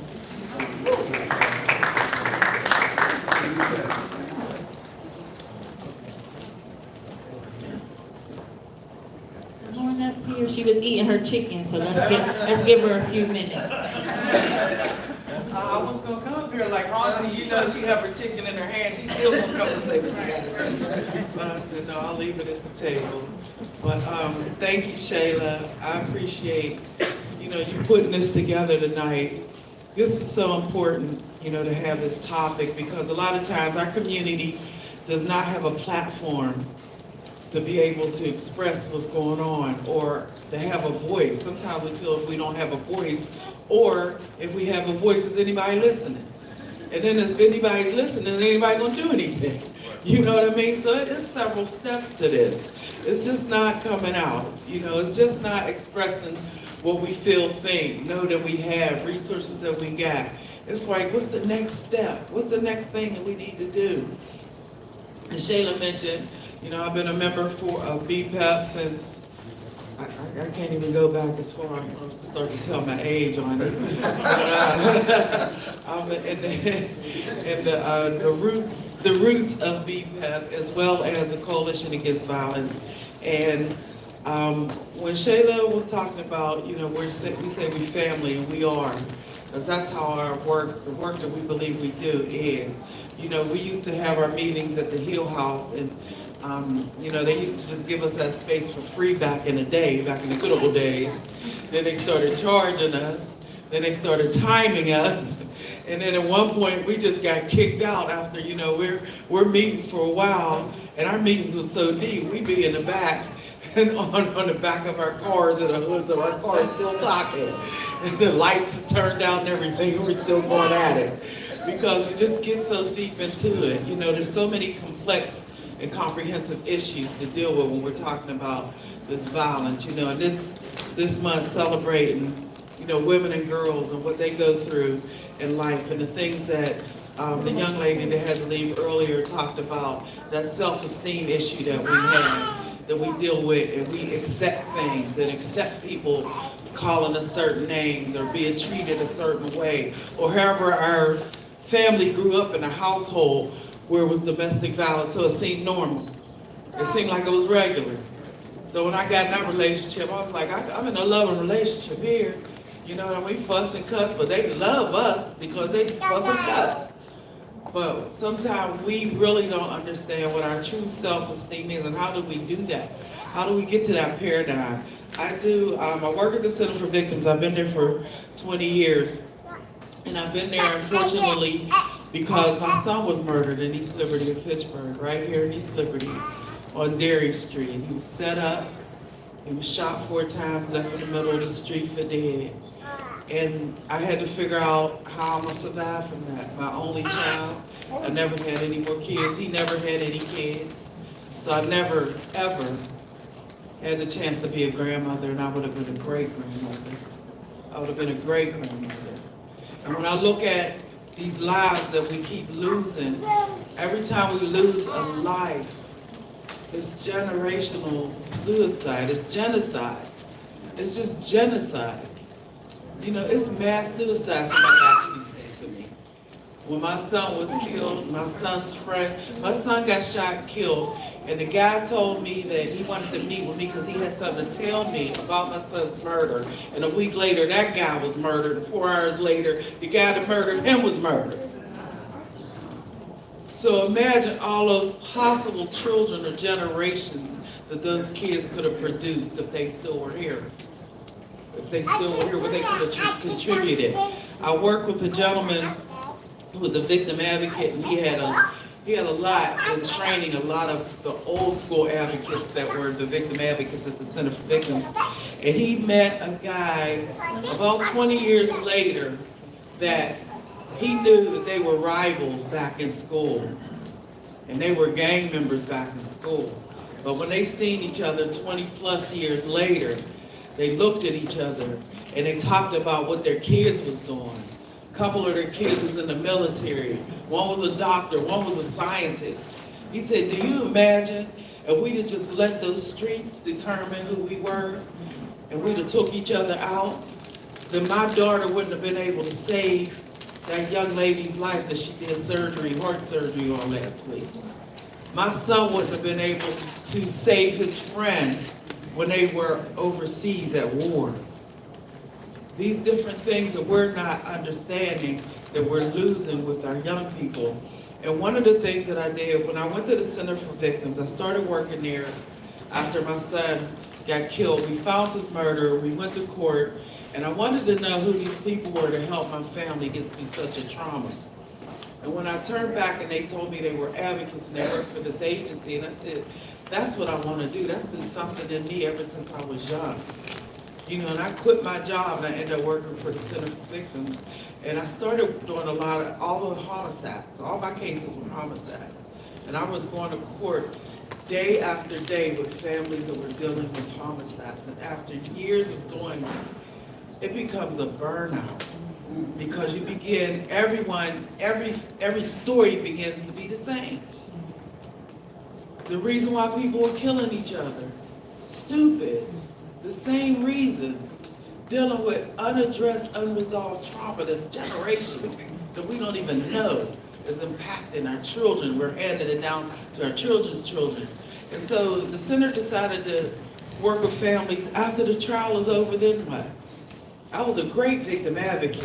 I knew everything about the justice system, how to get my families through it. I told them the good, the bad, and ugly. I was very transparent. So they wasn't caught blindsided or caught, you know, like, oh, I didn't know they could do that. No, I told my family everything. I was great at that, but when the trial was over, then what? I said, what do we do with them then? And they said, we have to look at the trauma that's left after this, because a lot of the buildup, some of the families, let's be real, don't get an arrest, period, point blank, for one. Some of the other families, when they do get an arrest, whether it's a conviction or not a conviction, they still gotta go home and still without their loved one. And how do they function? How did I learn how to function? You have to find that what drives that extra energy in you. Because grief, pain, hurt, all those emotions, that's energy. That's energy built up in the body. And if we don't find a way to process that energy, no matter how we get it, if we're receiving it from domestic violence, if we're receiving it from sexual assault, if we receive it from any kind of way, if we house that in our body, it's going to explode. It's going to explode like a volcano. We have to find a way to process our traumas, our grief, our loss. And if we don't do that, then that's why we get into bad relationships and make bad choices and make bad decisions in our life. And so we built this whole floor called the Healing Rivers Project at the Center for Victims. It's geared for people, yes, we know we're traumatized, but some people don't know they're traumatized. And we have to identify our own trauma. I've had specialists come to the agency and say, hey, I've heard about this Healing Rivers Project and I want to come so I can be better for my clients, for my cases, for my caseload of people to come through. They walk through the trauma exhibit and they have a breakdown because they had unaddressed trauma that they never knew they even had. Wow. They had their own layers of trauma that they built other layers over and other layers, and it was like an onion that had to be peeled. So they found out the core of their own issues. And when they're hurt, these hurt people are going out trying to help other hurt people. The wrong people out there. They're the wrong people. They don't know it. They think they know it. Because we're so good at suppressing what we're dealing with.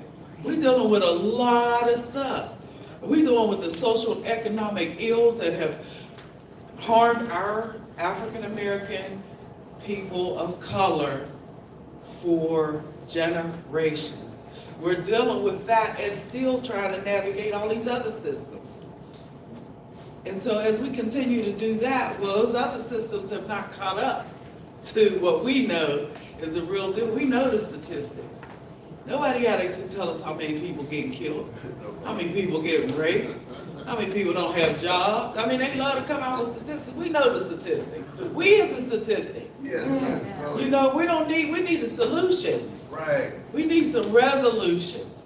And we need a lot of the programming, the projects, initiatives, all of those, we need these bridges to be built because we're just falling through the gaps. There's a lot of programs out here. There's a lot of programs, and you don't hear about them until something happened to you, or something went wrong in your life, or something went left. I just lost my mother Christmas Eve, and we were connected at the hip. We were never not together. We were never not together. But I've been her caregiver since I was 19. When I was 19, my grandmother was her caregiver, and she passed away, and I just had my baby. And I cared for my mother all these years.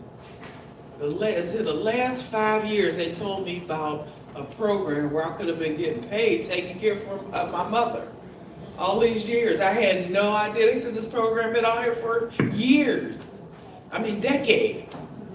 You know, and why would nobody even know? Out of all the doctor's appointments we've been to, you know, all the programs that she's connected with and all that stuff, nobody delivers the information properly. And that's what we're having a problem with, disseminating what's out here to help our people progress in society, get where they need to be, fill in those empty gaps that are missing. These young mothers, these might be young single mothers out here trying to take care of their child. What's the programming for them? When I was out there trying to find programming for my son when he was young, wasn't nothing out there until he got in trouble. Then all the programs was out there available.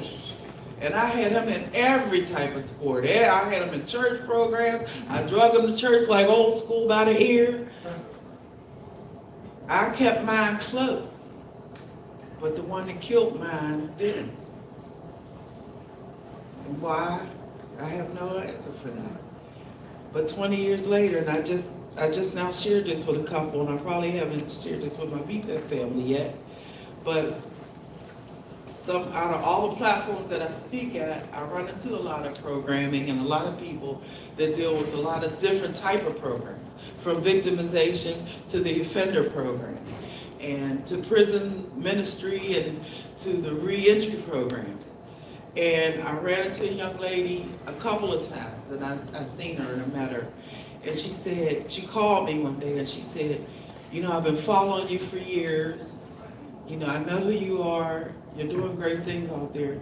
And I didn't know how to approach you, but I wanted to share with you that, you know, I work with the reentry program and different things like that. And I've been talking to the young man that killed your son. And he wanted to meet you. He wanted to know if you would talk to him.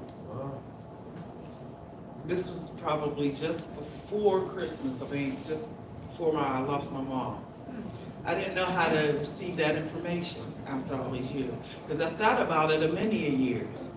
And then I said, I couldn't even give him the pleasure of talking to him. That's where I was with it in my head. I'm not going to disrespect my son's life by coming to talk to you, give you forgiveness. Is that what you want? You know, it's not going to change my situation. And I had to think about that for a while.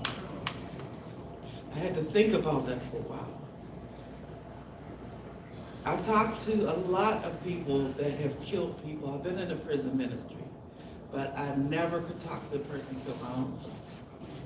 Will there ever be a day that that happen? I don't know. Healing is a long journey.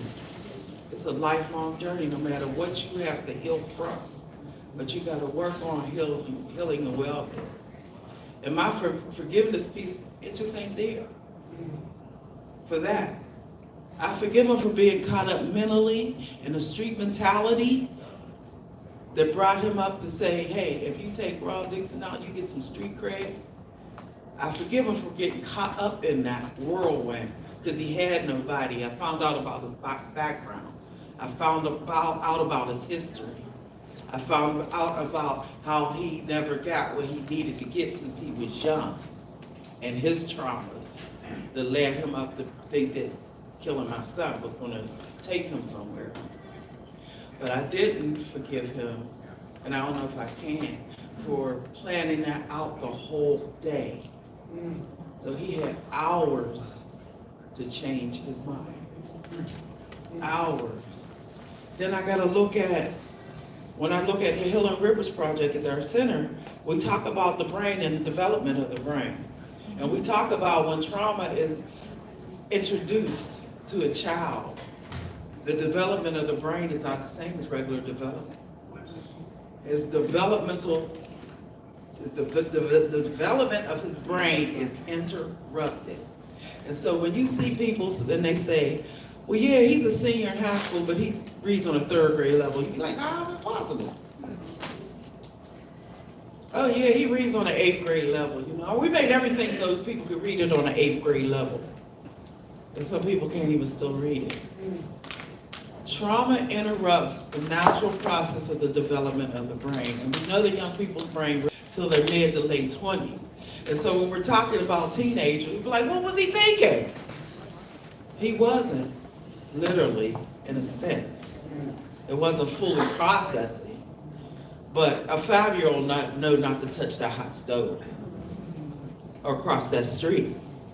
So I have a conflict with the development. I know the development of brain. It's true, that's all science. But there are some things that are taught, and it depends on what your surroundings are. And that's why I said when we talk about what do we do to help young women and girls, you know, with their self-esteem and all those other kind of things, we got to see how far the apple's falling from the tree. Where does mom and them think they are? Or dad, is he missing? Why do everybody go straight to mom when they say, what's wrong with her? What's wrong with her mother? Why her mother talk? Where's dad? Add him in. I don't care if he went and made another family somewhere else. Make him responsible too. When we start making all these adults responsible, then they can get in the mix of us how we can start helping our children. Because we got to hold these adults accountable. They want to keep pointing at the children, but it's where we slacked from giving our children what they needed. So if dad's on the west side of town, the mom's on the east, and whoever got the child is in trouble, we going east and west to get both. They have to be involved in this. And can you imagine a child that feels like their other parents don't love them, don't care about them? My son's dad lived right up the street from us. He's seen them. It was like, whoa, what's up, what's up, what's up? Cool, cool, you cool, you cool? That ain't the father my son needed. He needed a father in his life. And so when we really got to look at the root causes of all this, it stems from family. It starts in the home. And how do we get in people's home? Just by doing these type of forums. We come to the community they in. See, when we always saying, "Hell, come get therapy downtown on the 6th floor at 5:30." Ain't nobody coming downtown to get therapy on the 6th floor at 5:30. I have to have a space in my community where I can get some therapy, where I can get help, where I can go get my resources. And that's what we need to develop in all these communities. Like if we just gotta say every Thursday night is resource night at Kingsley. Whatever resource you need. If you live in East Liberty, Thursday night, resource night, come and get it. We gotta be consistent. We can't have annual things once a year, quarterly. We have to be consistent. Our communities are going down fast. And we can't have things once a year. In schools, we can't have a summit once a year. It has to be integrated just like a regular daily curriculum. They gotta understand what's happening out here in the street is being brought in our schools and vice versa. And so they gotta have some type of platform in the schools to look at that, to address that. Because you will never get a kid that when that kid comes in late from school, late to school, and he got that backpack in, he's walking in late, and the teacher's looking over, yelling at him, why are you late? She don't know what it took for that kid to get to that school that day. He don't know if his mother was just laid out on the living room and his little sisters, he had to get them together and get them some breakfast and get them on the bus. Then he had to walk to school through alleys because he couldn't go the regular way to school because he got jumped. Then he made it to school. Then when he get there, the teacher cussed him out. So we got to be aware of what our kids is going through out here. We got to understand the trauma that they are built upon. And we got to find a way to address the trauma in every single thing we do. And then until we get to do that, we're not going to make any inroads, because once they see a paradigm that there's nothing wrong with you, but something happened to you, it changes their trajectory of like, yeah, something did happen to me. That is why I'm acting like that. Wow, I never knew why I went from 0 to 100. I didn't know I had triggers. Like simple stuff like that can change a child's life. To know there's nothing wrong with them, something happens to them. So we keep that in mind, and if you guys know any program, organization, agency, individual, or family that needs to address their trauma, need to identify it, but find a way to wellness, we got that. We got that at the center. Because I'm all about wellness and healing. Because if anybody know anybody in this room, everybody has been impacted by some type of violence.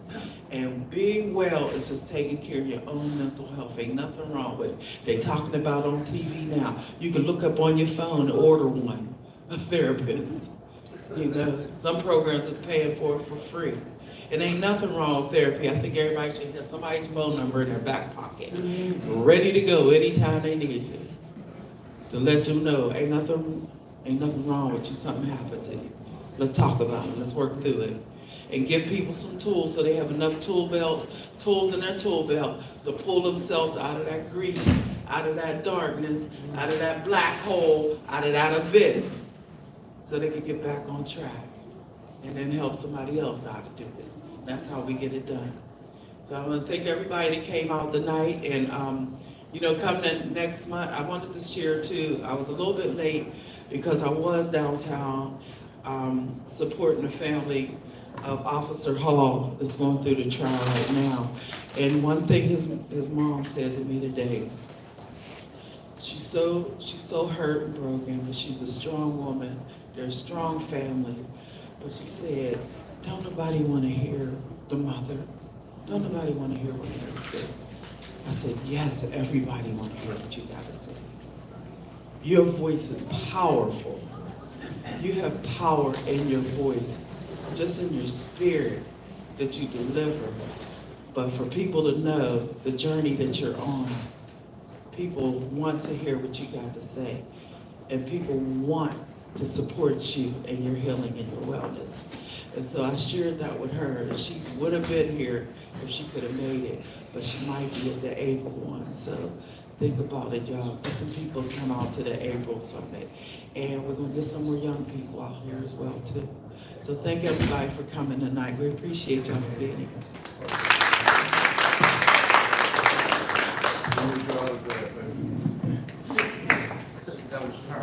I'm gonna have to put that back in.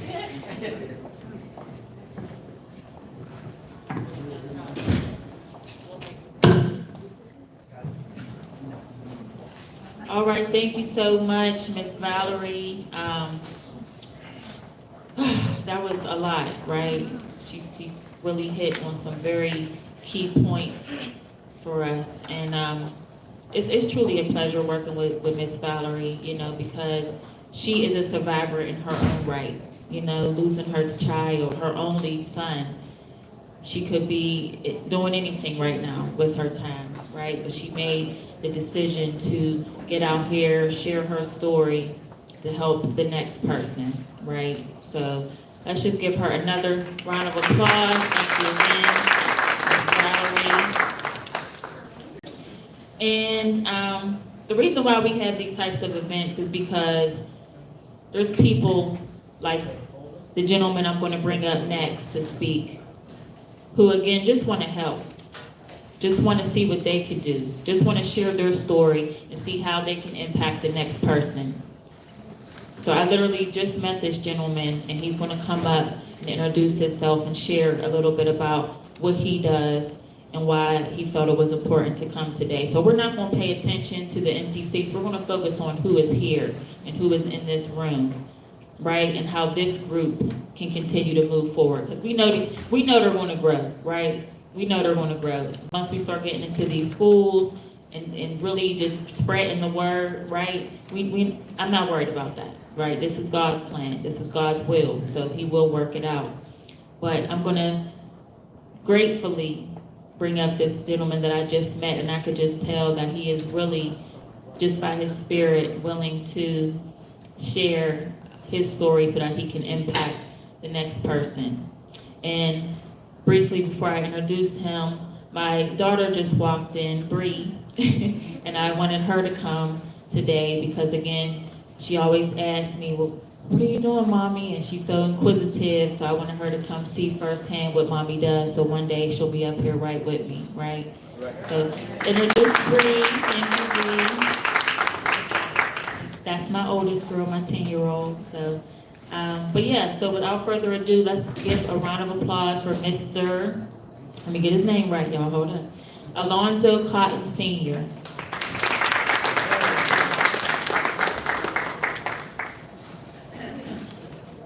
Thank you. I just wanted to make some things really short about what we're talking about. On the mic. Can you hear me now? Yeah. Speaking about the domestic violence, I just had a couple days ago, my granddaughter had gotten a confrontation with some people that moved her, and it ended up being a confrontation with her and her boyfriend because she went off on her boyfriend. So, but they always call me, but and I'm like, I call your boyfriend, but it was the boyfriend. So what had happened was, I said, I'm not going there. What I'm gonna do? I said, I'm not going down there because, and growing up, I was in a lot of physical confrontations myself with people. I react fast and I box and all that stuff. But anyway, now I try to stay out of violence, stay away from violence. So what I did was, when she called me and she was crying, irate about it, so I called the police officers. I said, well, that's their job. So I called the police and I said, well, here I asked the police to meet me near her house. And they met me near her house. And they talked, everything was fine. So we went to her house. And we got to her house. I walked up to the house and the police officer was there. Well, why'd you bring the police officer here? Why'd you bring the police here? I said, because you called me saying somebody put their hands on me. I said, that's not my job. If I shoot the guy or hurt the guy, then I'm going to jail. And you're not going to come visit me.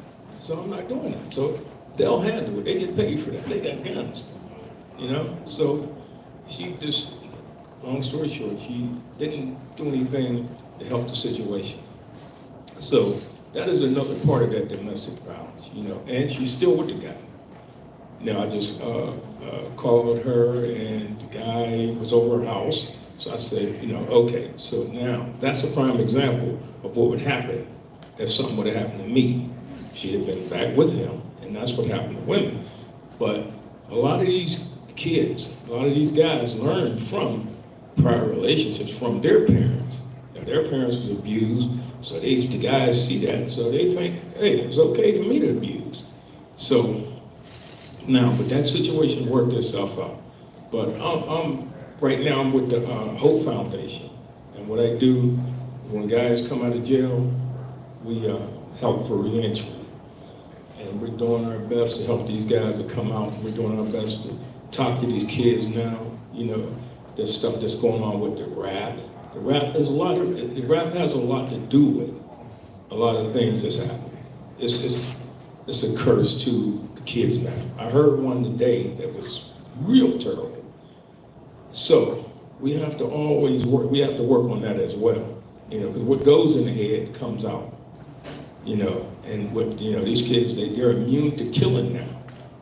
But when they get down to county jail, then they'll realize hey, I'm not going home. I'm not going to. I got a baby that's a year old, that's 6 months old. I'm not going to see the baby anymore. They only realize that then, that their stupidity brought them to that level to do what they did.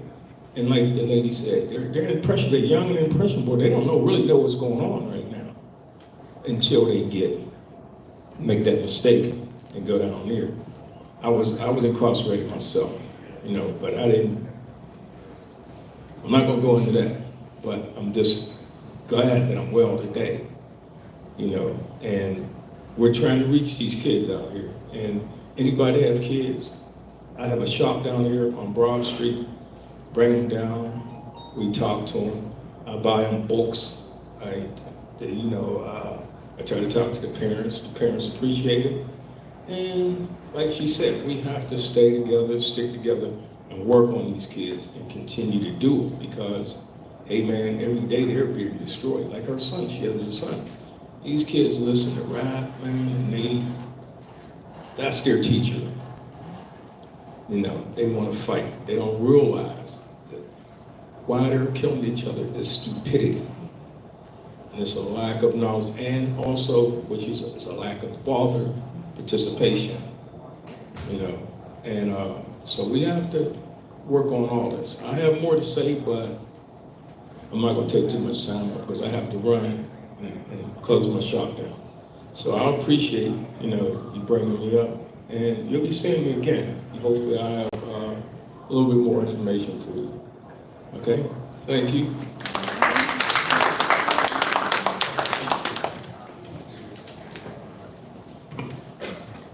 All right, thank you so much, Mr. Alonzo. Again, this is why we have these events, right? Because now he's going to be working with us, and now we have Siobhan on board, right? So this is the purpose. This is why this is so important, why we're going to continue these every month on an ongoing basis, and also getting into the schools. So one of our speakers had a family emergency, and she wasn't able to make it. But she did send me her story and what she was going to be talking on, being a domestic violence survivor. So I'm actually going to share just a little bit of what she wrote. And she truly is sorry that she couldn't make it. She had something with her child. And we know kids come first, so I was like, go ahead, take care of that baby. We'll be good. But she truly wrote here, and which I'll share this and then I'll move on to our next speaker, but I felt that this was powerful. She said, how can we work together to help stop this issue and protect our women and our girls? And she wrote, listen to the survivor and believe their story. Oftentimes, little girls go to their mothers or someone and speak about abuse that they may be enduring, and no one listens, which begins to help them feel helpless and hopeless. She said, a woman who is brave enough to share her story is taking the first step to break the cycle of abuse. Listening to her story provides a safe space for her to speak and be heard. Another way we can do this is by educating our next generation, which, as I say that, we just had beautiful young women walk in the room. So let's acknowledge our young girls that just came in the room. And the back there.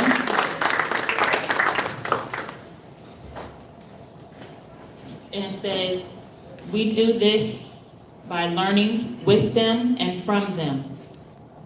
We do this by empowering them through a culture of acceptance and love.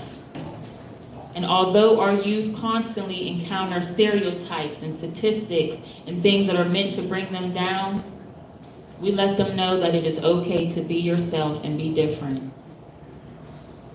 So she just wants to speak on the importance of advocating for our young women and our girls and providing a positive solution for them. So I just wanted to share that. Her name is Kiara Williams. She will be joining us at the next summit, but she, again, was not able to make it. So I just wanted to share those powerful words from her as we move on to our next speaker, who I'm extremely excited to introduce because it's my mommy. It's my mommy, and my mom is a warrior.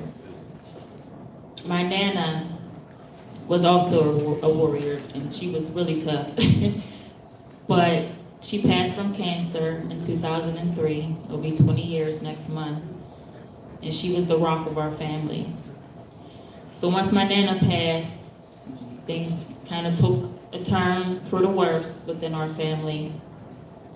And as a result of that, my mom ended up getting into a relationship that was not good for her, in which she experienced domestic violence.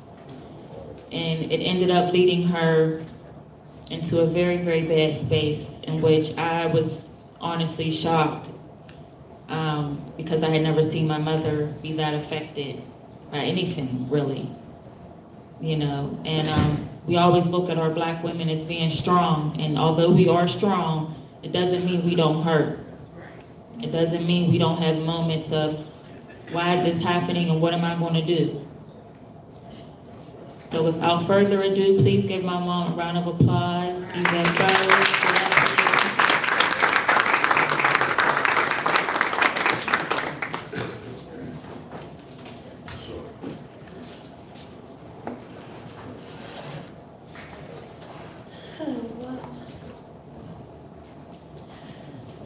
That was beautiful. You'll have to bear with me because this is the first time that I've really. This one? Okay, this is the first time that I've ever really talked about this in public, so just please bear with me. Let us hear you, baby. So, I've been listening to everything that people have been talking about today as far as abandonment issues and low self-esteem and all of that. And although I had a beautiful childhood, great parents, everything, I had abandonment issues. And my abandonment issues started because when I was a little girl, I was molested. And it made me feel, when I looked in the mirror, I seen a dirty little girl. I didn't see what this beautiful woman that I have come, become. So, getting into relationships with men who are not really good for me, I did it. And I felt like that was all I deserved, was men to talk to me crazy or, slap me here and there or whatever, like everyone spoke about. I thought that was love. Well, after my mom had passed, it was really, really a hard time for me. And I had gotten sick to the point where I was in a power chair. I couldn't walk, I couldn't move my body. And that added to the insecurities that I had.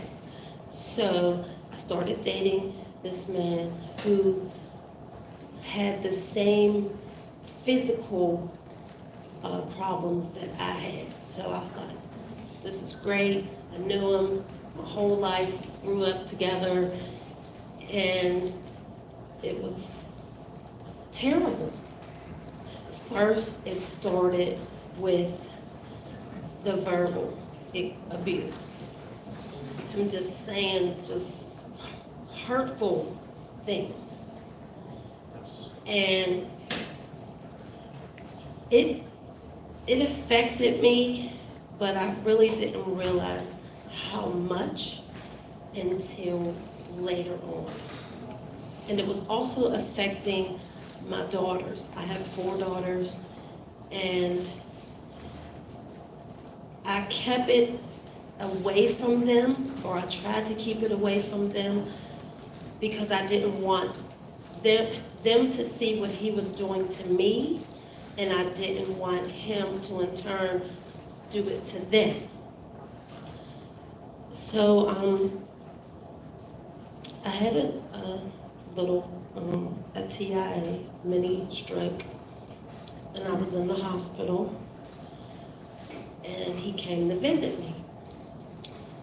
And we were arguing and everything, and I was deathly claustrophobic, like deathly. And we're arguing, and I went to lean back on the pillow, and he grabbed it from behind my head, and he suffocated me with it. Now, I can't say how long I was underneath of the pillow, but it felt like it was a lifetime to me. Like it was, I can't even put it into words, like how I felt. And then I initially had, of course he took the pillow off, and I ended up calling my nurse, and we had to go through the police coming and all of this, and I ended up staying in the hospital for like 3 weeks. And when I came home, while I was in there, they put me on an antidepressant because I was just a total basket case. Like, it was so bad that when I came home, I was living with my daughter. Now, I had my own house, but I could not go to my home. Now, he didn't do anything physically to me at my home, but just the arguing and the stuff that we went through at my house, I couldn't even go in my house. Like, we pulled up in the driveway and I just started bawling because I couldn't, so I ended up living with my daughter. I would sit in the living room on the couch, just holding myself, like just terrified. I couldn't have people touch me. I couldn't talk to anybody except for the people that were in my family. Like, it was really bad. It was really bad. And I dealt with that for 7 years of my life, not being able to go outside. Like, I couldn't even look out the window when I first came home. Like, I remember when we were leaving, she came to pick me up, and there were all these people on the elevator. And I just lost it, because I just couldn't, like, just people. I was diagnosed with agoraphobia and a very, very severe PTSD. And I never thought that I was going to get over that. I remember saying that. I'm never going to get over this. I'm never going to get over this. But I'm here. And I have to thank my therapist. She thanks me all the time, but because if it wasn't for her, like the skills that she has showed me, I use them. I'm always going to have PTSD, I guess. I still have triggers. I was just trying to date someone after 8 years, and he started talking to me crazy, and I was like, no, this, he ain't even doing this. So, but you can survive. You can, I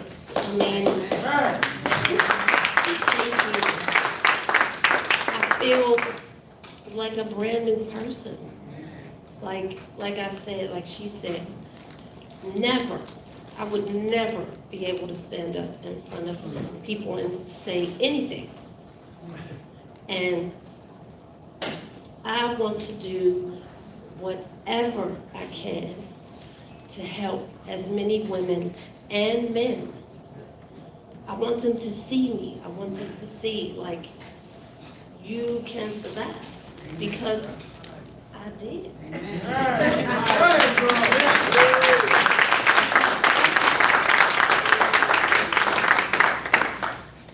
I just want to say thank you to all of you for just taking the time out to listen.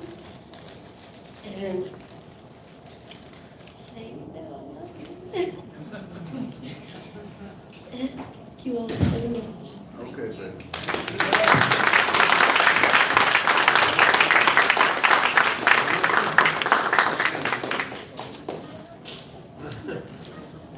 So me and my mom are complete opposites. Like, I've been getting up in front of crowds since I was like 5. She's like, I don't know whose daughter you are. So please just give my mommy another round of applause for even just coming up here and talking. But I walked through that. I'm her oldest child, her oldest daughter, and I walked through that with her every step of the way. Right? Every step of the way. And there was moments I would be frustrated, like, come on, Mom, we gotta get through this. But I had to understand and be patient with her, right? And again, I'm just so, so proud of her. And she is willing, as she mentioned, to help in any way that she can. So we've been talking about her starting programs and different things and getting out here, speaking to other women. So I'm excited for that. So thank you all again for listening to my mom, and we're just gonna keep it going. So this next woman is another powerful woman who, ever since I was a little girl, I admired her and everything that she did, and just continues to do. She is another warrior queen. I call her my auntie. Grew up in Glen Hazel, Hazelwood area, and ever since I was young, she just always made sure that us young girls knew who we were and loved each other. Like, love each other, love ourselves, right? And I'm just so thankful that she still continues to share her gift and her love for young women and young boys, because she has her own program, which I'm gonna let her talk more about. But without further ado, I'm gonna bring up my auntie, Sandra Cole. Let's give her a round of applause.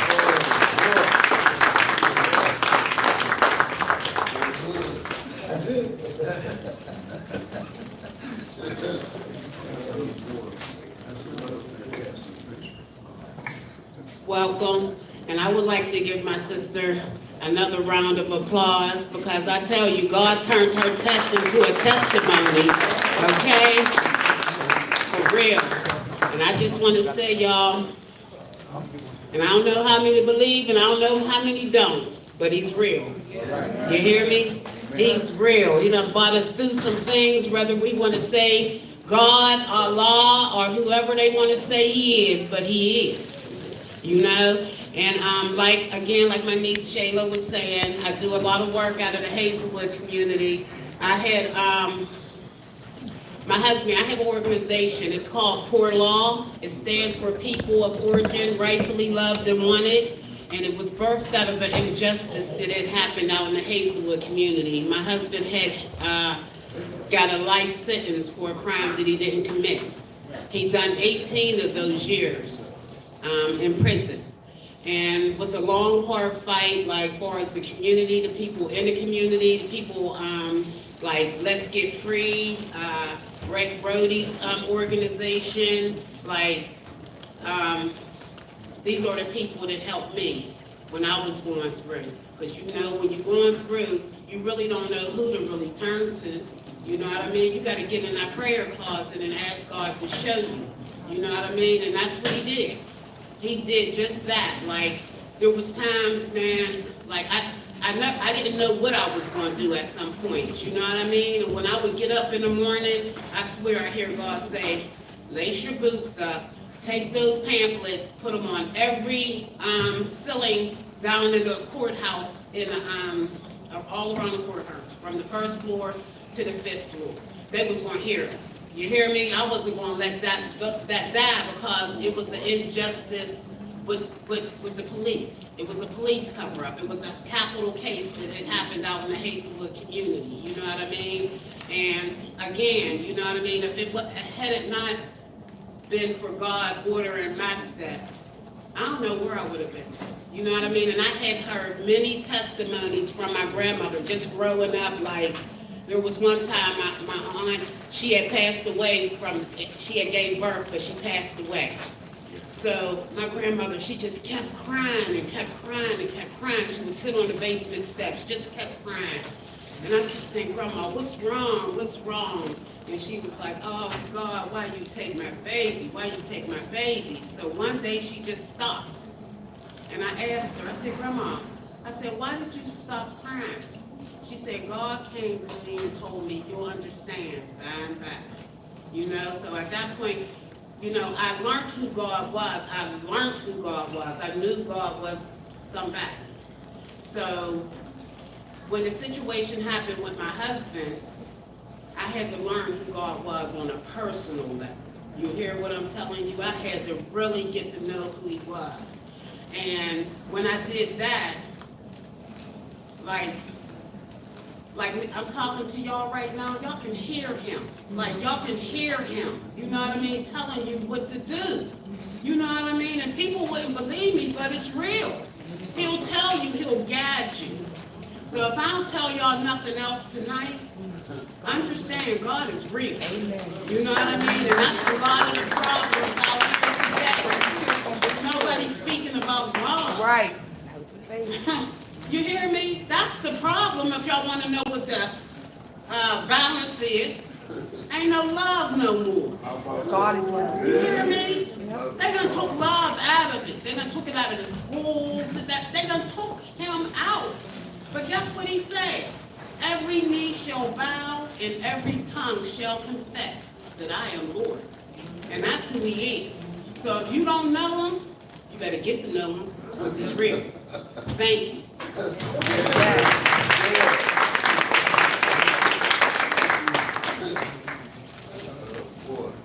All right, real quick, Auntie, did you want to share your program? And yeah. Let's give her a minute because she does some. God, honey, I just forget about everything. She up here preaching, that's all right. So we do have an organization again. It's called For Law. It stands for People of Origin Rightfully Loved and Wanted. And I'm gonna tell y'all a story how that happened. Like, I kept saying to my husband, because he was in jail. So I was out here trying to build my own organization. I didn't, like me personally, like I'm on hands. Like I'm on hands. I don't got time to read nothing. I ain't got that to do. So I figured he did. So I sent stuff into him. So he told me what I needed to do to build the organization. So I said, well, I need a name. So he's like, okay. So I don't know how much longer after I said that to him, but one morning he called. He said, get a piece of paper and pen. And I got a piece of paper and pen. He said, write this down. And I wrote it down. He said, Poor Law. He said, it's the acronym song. And that's what he told me it meant. People of Origin Rightfully Loved and Wanted. So out of that, what was birthed was we have an after school program up in the Hazel area. We also have a football team. We got summer camp. A lot of those are all our babies. Some of our babies back there. I just brought the ladies tonight, but I usually bring. Yeah, so that's the ladies tonight. But we do economic development out there. We do trainings, workforce development. We do summer camp. And of course, we're the grassroots organizations. You know when you're the grassroots organizations, you don't get heard too much unless you get heard. You hear me? And then when you get heard, it's like, oh, she's trouble. She's always fighting. But yeah, I do fight, y'all. And the reason why they say that because I fight for the people. You hear me? Because, they come in our community. They want to build in our community. They want to build the brick and mortar, but they don't want to build the people. You hear me? They built in brick and mortar. They sending their children to college, and ours is going to jail, and they wondering how the drugs and the guns is getting in the community. I mean, TV is real. If you watch TV and you see them pop them trucks and got all them guns in them, but they coming down. They ain't in our community. They coming to our community. You know why? Because they, you know, these young people, they get on drugs. They sell their parents' gun collection down in the community, in the black community. So they wonder, how's these guns getting? Wait a minute. I was supposed to be talking about the programs, right? I'm sorry. Let me get back on track. I tell you, when I get this mic in my hand, y'all, ain't no telling where I'm gonna go with it. Bear with me. Just bear with me.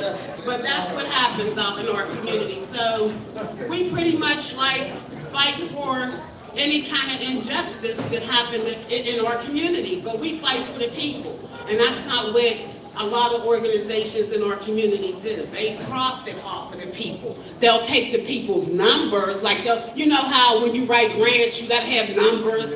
They'll use their numbers, but they won't share their services, okay? Well, we're the grassroots organization that do it all. We share our numbers, we work with the children. We're the organization that if the mother done went out 2 o'clock in the morning, a 9-year-old, a 3-year-old, and a 2-year-old is at home, they calling on son, saying on son, like, what we supposed to do?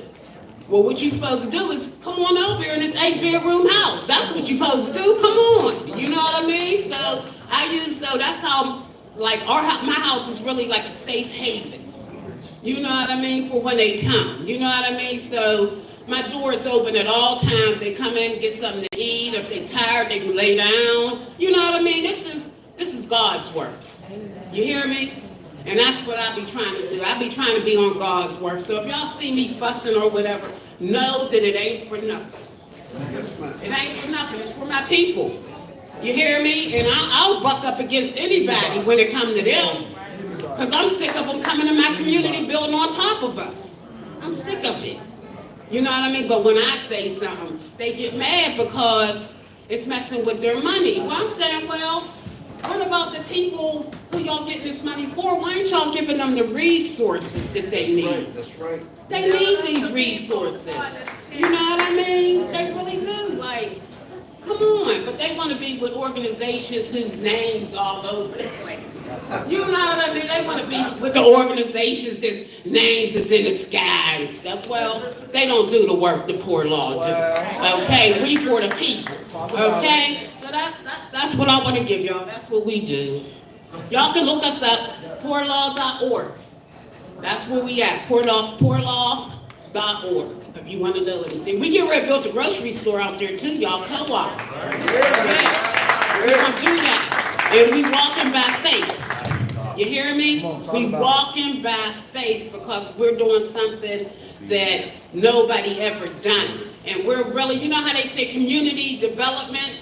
Well, I feel like community development should be developed by the people. Come on.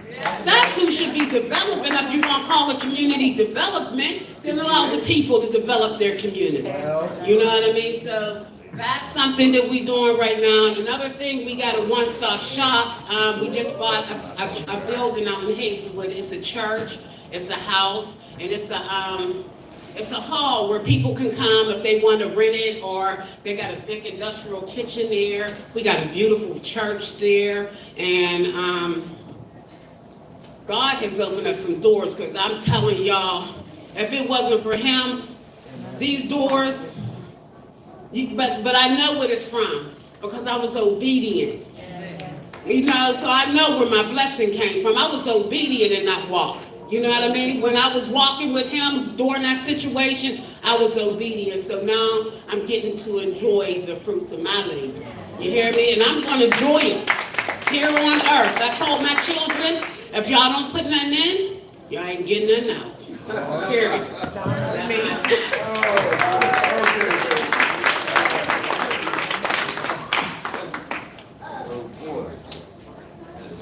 So y'all see what I'm talking about? And I grew up seeing her, right?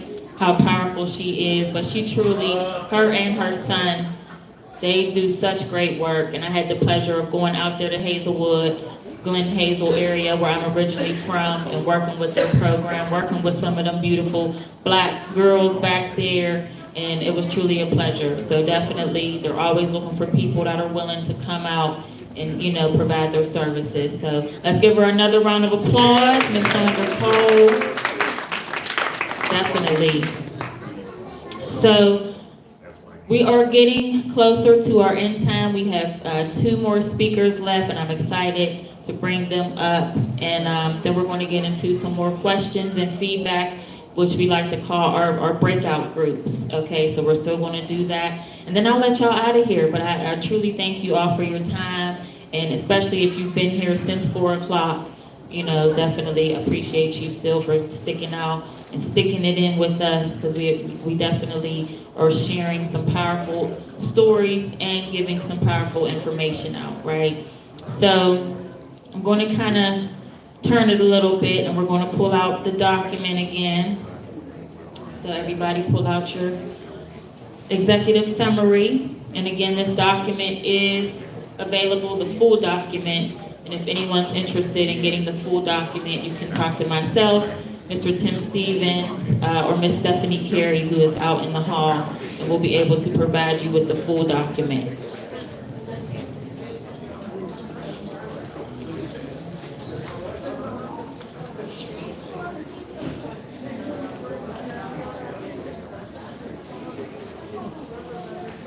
All right, so we're going to touch, and I'm going to read on where it says violence against women and girls. Women and girls all around the world have been marginalized, belittled, abused, deprived, and underestimated, all because of their gender. Today in the United States, this gender prejudice plays out in a myriad of forms, not the least of which is women earning on average 70% of what their male counterparts make for the same work. So we won't touch on that equal pay. We'll save that for another day. But we all know that that's a very, very real thing, right? Other forms of gender discrimination take place in more violent ways, such as physical and emotional abuse, rape, trafficking, and female genital mutilation. Society will not flourish until women and girls thrive by means of equal treatment. Okay, so again, this is found in the summary that you all have of our Strategies for Change document. All right, so now we're going to go into our next speaker. I'm excited. She attended our last summit, and she just, again, someone who was dedicated to coming up and meeting myself and saying, hey, you know, I'm already doing this work, and, you know, all the great things that she does. So again, I'm excited for all of our new partners, and I'm excited to work with her. She's going to be coming into the schools with me as well. So I know we're going to go in there and, you know, tear some walls down, right, and get stuff done. But without further ado, let's introduce Chief Icona Hal McKenna. Let's give her a round of applause. Thank you, sis. I appreciate you. Thanks for having me. Thank you to Bpep, Tim Stevens, and thank you to all the speakers who spoke before me. I wanted to start out, and I'm happy that the youth are here. Thank you, Sister Song, for bringing the youth in. But this is a word that I want to introduce to perhaps you all, but definitely the young people in the back of the room. I know you can't see this big giant word right here, but this is a word that I plan on taking into the schools. And I think when you have something new, something you never saw before, something you might not know anything about, it makes you curious, right? Because I was curious when I heard the word. I was like, what does that mean? And so I looked it up, and I found out that it was, okay, it's pronounced septuagetarian. And what it is a person who is between the ages of 80 and 89. And what I want to do when we go into these schools is to inspire the youth to become septuagenarians.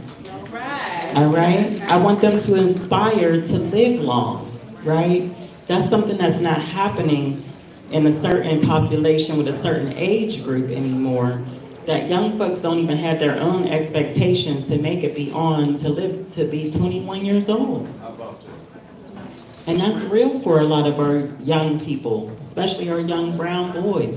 And we have to change that narrative. We have to be very intentional in everything that we do to directly change that narrative. So Sis and I were talking about going into the schools. I founded an organization called Mindful Moms, right?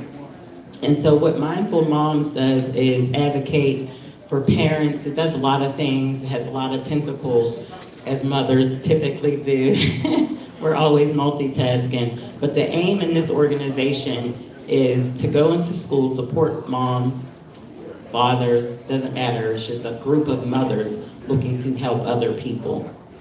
In the area of schools specifically, because that's where our children spend most of their time, let's be honest. You think they spend more time with you, but in fact their awake time and conscious time is spent in the school. And so we have to start getting into the schools. We have to start pressuring the schools. We have to start attending school board meetings to make sure we are advocating for our youth, because it's not happening and they need us. And so recently I went to the Duquesne school district with another parent as a mindful mom to advocate. Her child was being bullied, and I wanted to offer mindful moms assistance to the parent who was pretty frustrated, had reached out to the superintendent, nothing had happened. And attorney Lynn Thompson, she left, she was here earlier, founded an organization called Fighting Back, joined Mindful Moms, and we both went along with another representative of the community with this mother. So now this mother isn't alone. We have a lawyer, we have community activists, we have other moms that are saying, hey, what took you so long to respond to this mom who said her child was being bullied? It took a bunch of us to make this happen for her, but those are the things that are necessary. It takes a village, right? They weren't responding to the parent alone. You know, they thought it was novice, but these are the things that happen. You get bullying happening at first, or you get fights at school that are happening that turn into gun violence later. And so we have to get before these issues. We have to be proactive and say, this isn't something small, because they spill over into our neighborhoods and turn into gun violence at 14 years old. This is something new for us, so we have to apply new measures to these situations that are occurring. And so we got together, we went up to the school, met with the superintendent, met with the principal, and we got resolved. The situation is still ongoing currently, but the reaction to the situation is a lot different, because this mom and then her son became the victim also in this case, because they were, a whole group of students went to this mother's home. It went, again, we predicted that this was gonna happen. It went beyond the school situation and spilled over into the neighborhood. They went to the mom's home. Moms, as moms typically do, we're warriors for our babies. Mom went outside with a bat, like this is, there's 25 children out here, you know, looking for my son. And so what we're doing now is, because the other parent, obviously there's some trauma that lies within that family. Obviously, if you're bullying or you don't know better, you obviously have some trauma that you're inflicting on other people. And so Mindful Moms is very important, and it's a group that we want to continue to expand, because we want to get before these issues. It's possible. It hit home too. So right after I went to the Duquesne School District, I found myself having to advocate for my own child. Like literally the next day after I was in Duquesne School District, I now have to go pay my own Mindful Mom visit to my son's school. But it was the most beautiful experience, and the reason why I'm telling this story is it's possible, and intervention works. So there was 3 gentlemen that had jumped on my son, and I was like, oh boy, what am I gonna do? Again, like Sister Val, it's like your own situation makes things a little different for you, right? But I still am like, okay, put your Mindful Mom hat back on. We're gonna go in there. the principal didn't think it was as serious as it was to do a mediation. And I'm like, no, we have to do mediation. Because if we don't, bring the families in, bring the moms in, bring the other parents in, bring the students in, and talk and get to the root of the issue, then we're never going to know why, and it's going to fester and continue. You think you got it under control in your school, but the crossing guard and I are good friends, and she's like, nope, they're still at it. And so that mediation, we all came together. We had 2 grandmothers, no other parents. I was the only parent there, so that tells you a story as to what's going on in that dynamic of the children who were causing a lot of the problems. But nevertheless, the mediation was so powerful, I wound up in tears. We had went around the room and asked all the students after we got the whole stories out of what happened. Everybody was accountable. The children told the truth as to their role in the situation that had escalated. And so the principal asked the student, what could he have done better and how could he make this situation better going forward? And the little boy pondered for a minute. He toyed around with what he could do for a minute, and then all of a sudden he got up out of his seat and he extended his hand to shake my son's hand. And at that moment, I was like, you know what? It was just a reminder and confirmation that this is so necessary. That whole problem ended that day. It was over. The children were like, asking them, what are you mad about? What are you fighting for? And they started laughing because they really didn't know. So everyone who spoke about a lot of the violence that is happening, these children often don't even know why they're mad. Oh, he looked at me funny. Or he stepped on my shoe in gym, and mind you, maybe he didn't even know he stepped on his shoe, but now you're gritting and you're mad and you're angry and you're hitting and you want to fight, you want to inflict this violence. And I just think that we can get before it. And if we start enforcing the schools to make sure there's some sort of mandatory mediations that take place. If you see something happening on social media, that needs to be, as far as I know, the police are watching social media to solve crimes, to figure out who's beefing. Well, where's the implementation of proactive measures that deal with that? If you see that these 2 people are feuding, let's get in that. Let's find a way to resolve these issues. It's very vital and important for conflict resolution to be a thing. And we have to pressure these school districts, superintendents as well, to do a morals class. Let's bring back morals into these classrooms. If Sis was talking about God, that's a moral. If you can't do it in the way of presenting a keep Christ in schools, church and state separation, or whatever caused them to get spirituality out of the schools, then let's at least get some values and morals that are being taught to these children, because it obviously has been happening in every home. And so we have to pressure these schools to say, hey, you have an obligation. You're with my child in more of their awake time than I am. And since you have them more than I do while they're awake, I need you to make sure that you have a class that addresses their moral compass. I'm doing it at home, and some parents aren't, but at least they'll get it there when they're at school.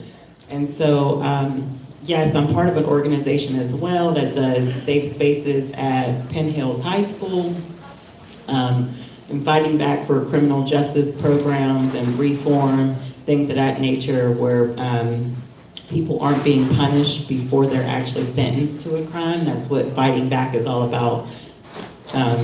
Attorney Lynn Thompson, who was here, could have told you a little more about it, but she's working collectively with a group of people and other attorneys who are wanting the criminal justice system to be a little more balanced, right? There's scales of justice to actually be balanced, and so we're not always being criminalized for things that we shouldn't be criminalized for. Or if you're on probation and you have restitution and you don't pay your restitution, they still extend your probation, which often leads to someone being incarcerated again.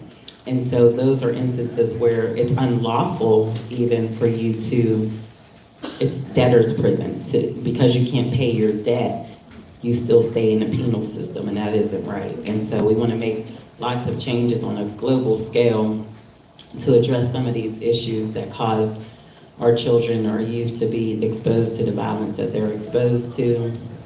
And we want redress, right? We always want to have some sort of solution. And so I came together with these moms to bring real life solutions to these schools to address, the way that our children interact with each other. Something beautiful happened out in the hallway. It's usually me paying compliments to other people, especially our youth. I be intentional to make sure that when they're walking by, you look them in the eye and speak to them. Some people just want to be heard and seen. And a few of the young ladies, I stepped out in the hallway to check on a teen that I'm a mentor to. And when I was out in the hallway, they were like, "Oh, you're beautiful." I'm like, "No, you're beautiful." So we have to be very intentional, even if it's just your neighbor.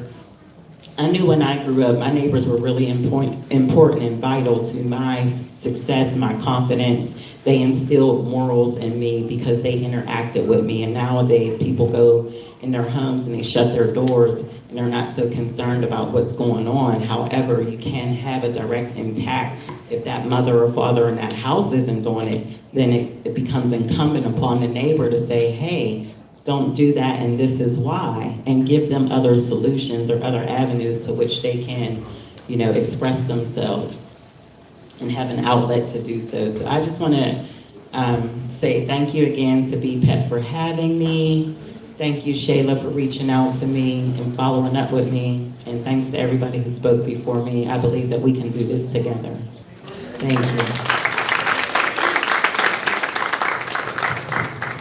Don't forget y'all new words that y'all learn. I'm a quiz them on the word. I'm a quiz them. Thank you so much. Thank you so much. So again, this is why we have these events, because I wouldn't have met her, right? I wouldn't have met Chiffon if I did not participate and have these summits. So this is why these summits are important. So thank you so much again. Let's give her another round of applause. She's shared some very important information and resources. She got one more thing. Hold up. No, you're good.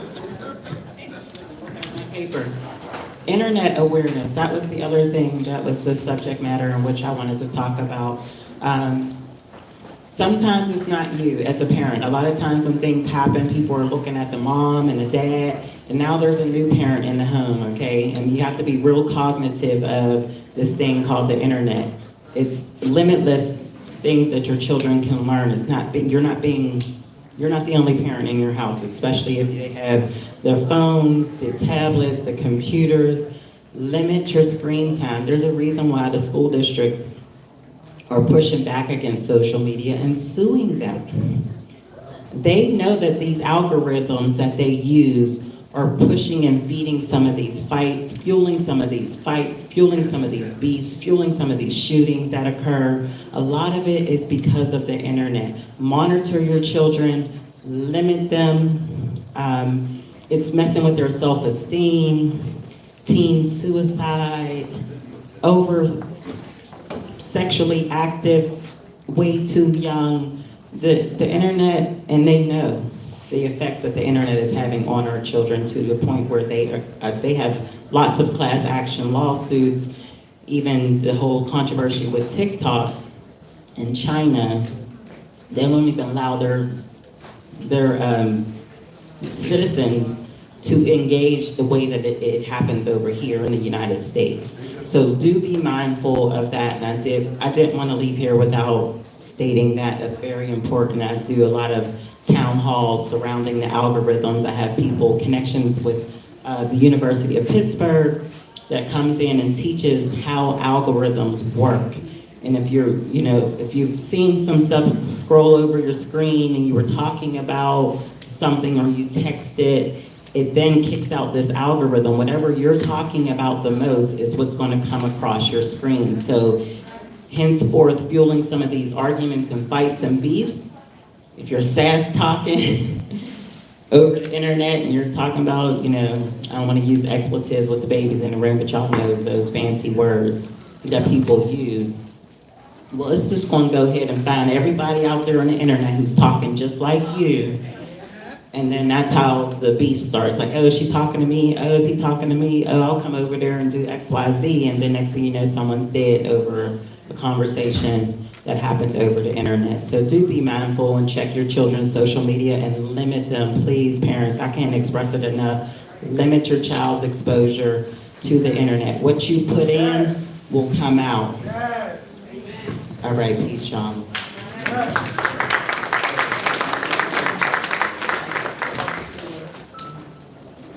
Thank you.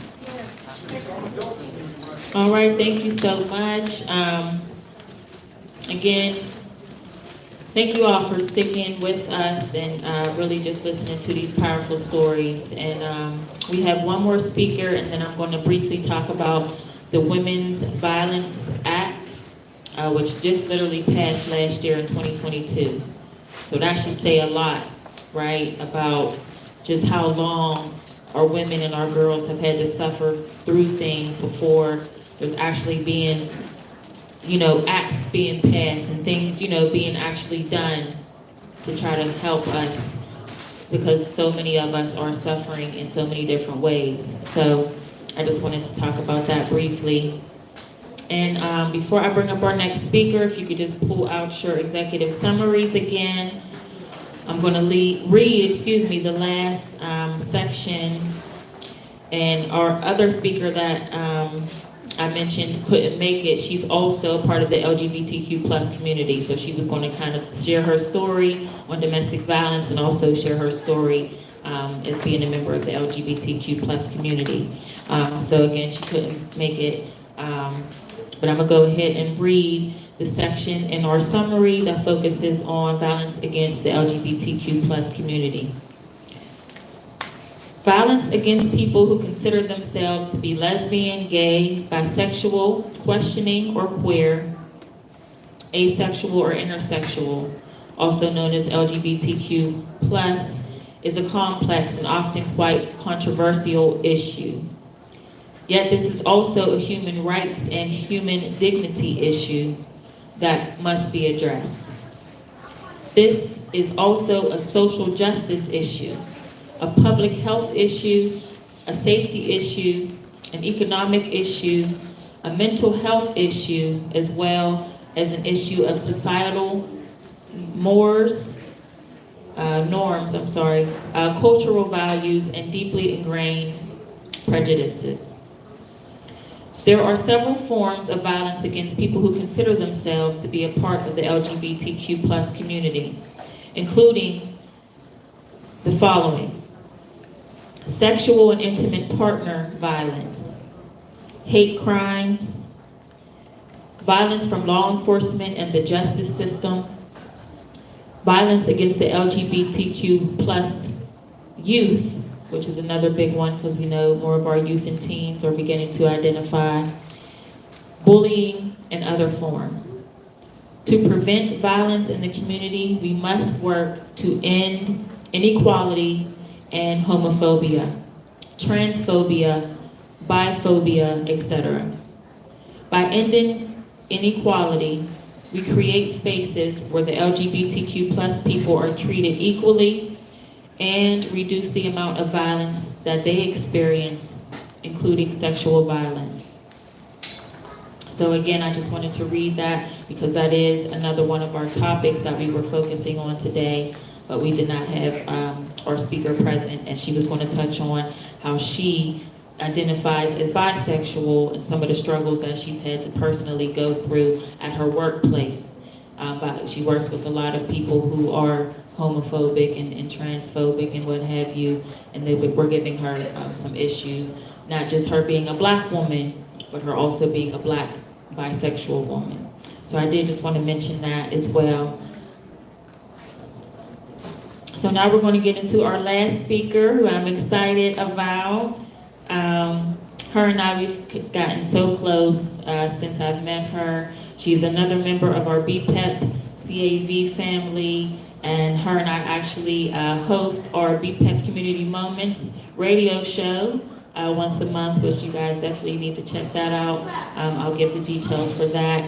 And when I mentioned to her what we were going to be focusing on for the month of March, she said she wanted to speak. So I said, okay, definitely. She has so much wisdom that she shared with me throughout our time, knowing each other and having our conversations.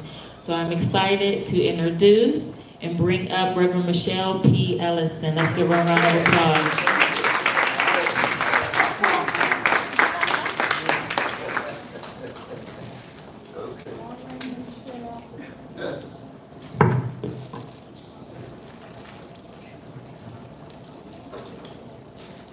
My goal today is to talk briefly about psychological violence and how to overcome it.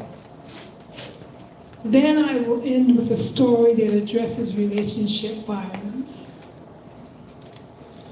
Psychological violence occurs when you yourself, another person or people, or a system works to prevent you from fulfilling your potential. Psychological violence is occurring when you yourself, another person or people, or a system works to cancel you out of existence. We can do this to ourselves through negative self-talk, by downplaying the value of your presence in the lives of others. We do this by saying you and I are not valued or worthy to fulfill our potential and become all of what we can become.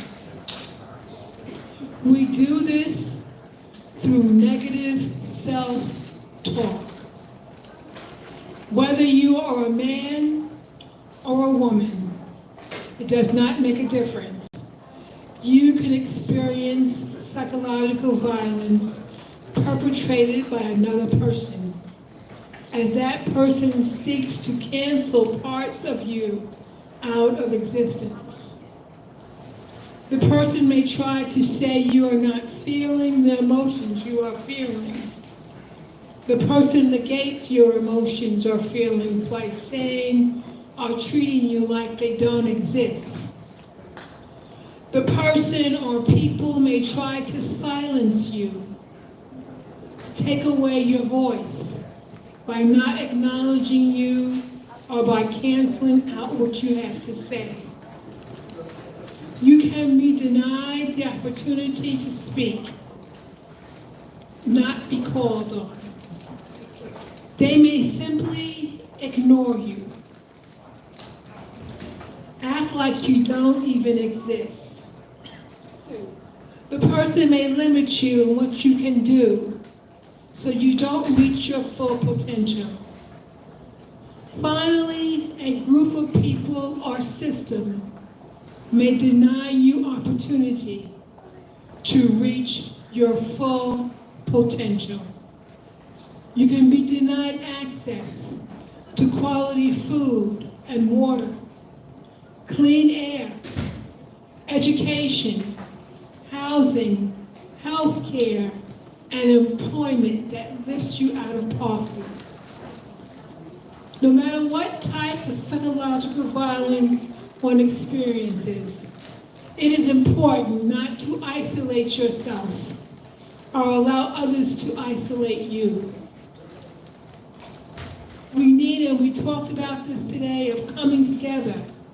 We need to come together more in our families and groups to talk about what's going on in our lives and to be built up. Do the things that build you up. Let your self-talk be positive and build you up. Be around others that build you up with words and actions. We are social beings. We need each other to keep us grounded and sane. We need each other as we define reality and what is valued, what is important in life. We need each other's energy. Select who you will be with and be with them. Don't be isolated. Have time to be alone, to reflect, and build yourself up with positive self-talk, and then have time to be with others.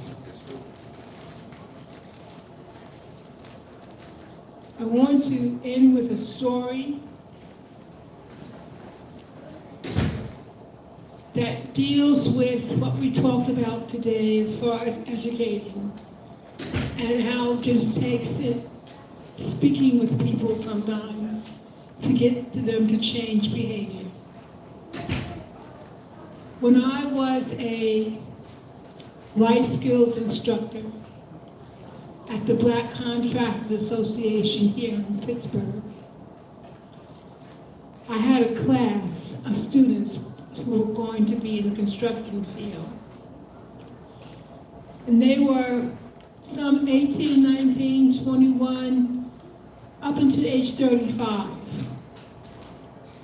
And I had developed modules for the life skills.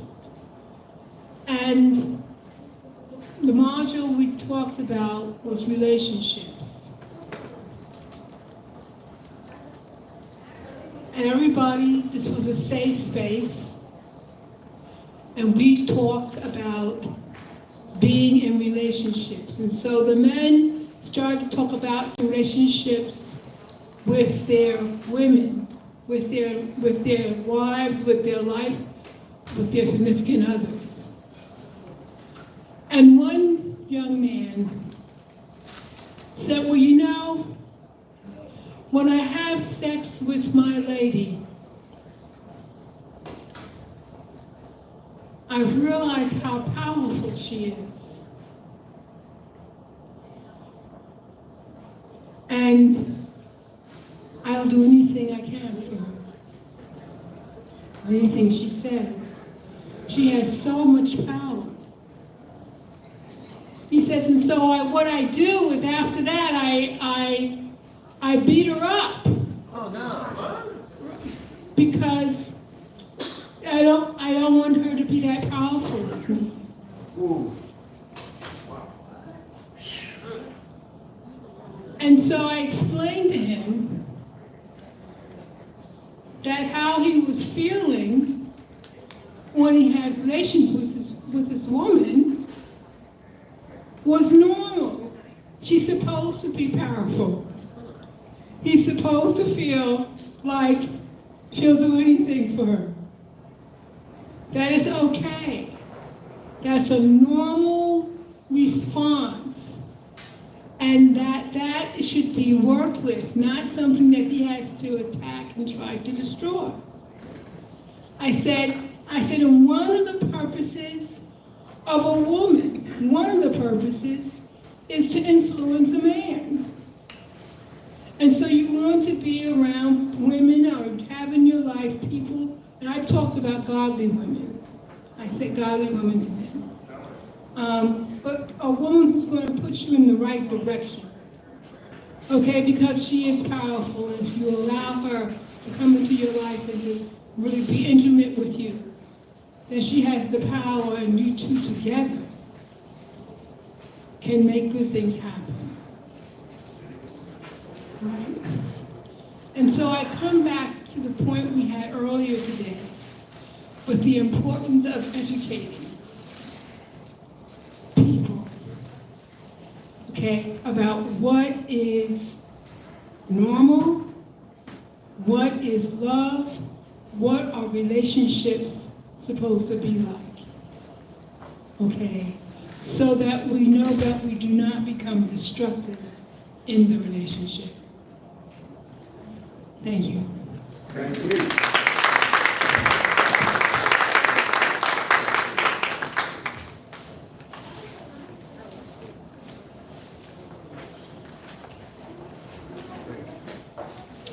All right, thank you so much, Reverend Michelle.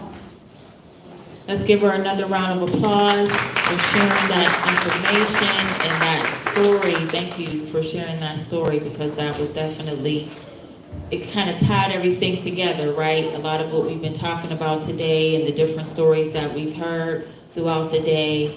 And again, I believe that storytelling is a form of healing.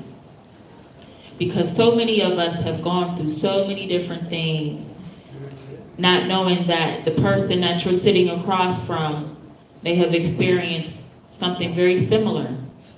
Or maybe the person that you're sitting across from completely experienced something different than what you have, but if you open yourselves up to be able to talk about it, that you can possibly help each other out by sharing your stories, sharing the things that you've overcome, because we all have overcome some things in our lives. But for me in particular, knowing women who are survivors of violence, knowing girls who are experiencing teen violence, right, and violence within our schools, I felt that it was important that we focused on these topics, especially for Women's History Month.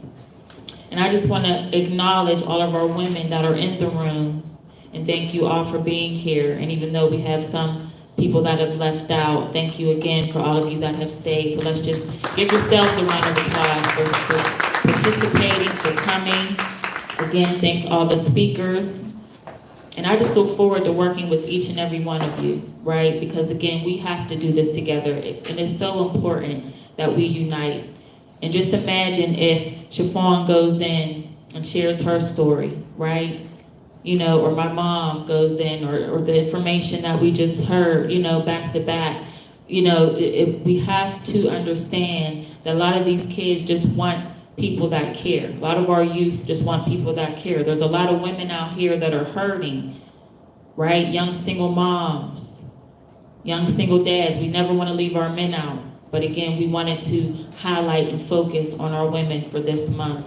But we are very much aware that men also are being impacted in different ways surrounding violence.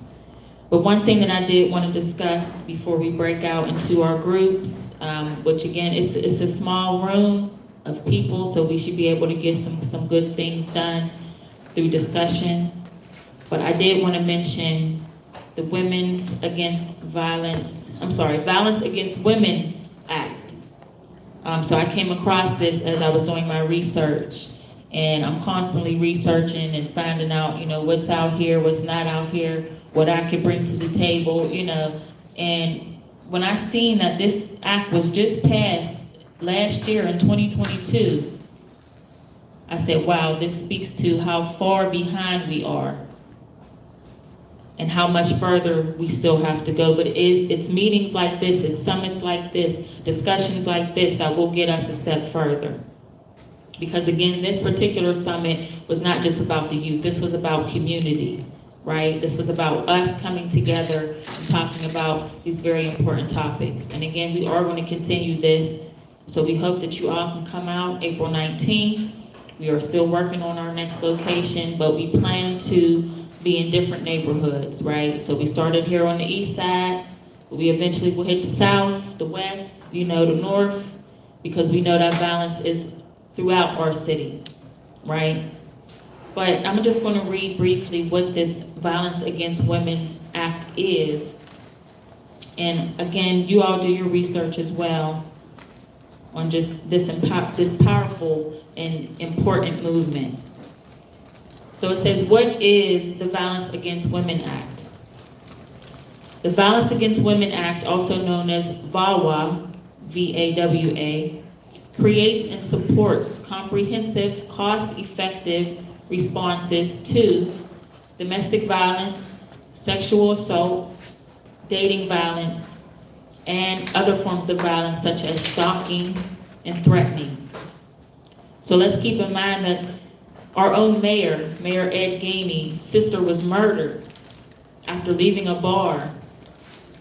She was shot and killed, right, because of a situation where, you know, and I know a personal friend that I went to high school with who this also happened to her. Just leaving a bar and a guy trying to talk to her, and she's just blowing him off, and comes out and shoots her and kills her.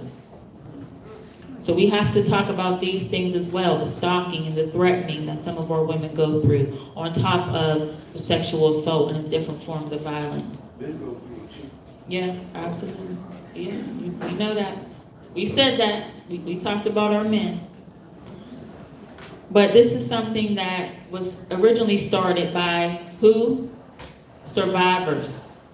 This was a program and an act started by women and girls that had survived certain situations where they wanted to share their stories. And that's typically how a lot of these things start, right? Because somebody gets affected by a situation and they say, I'm tired of this.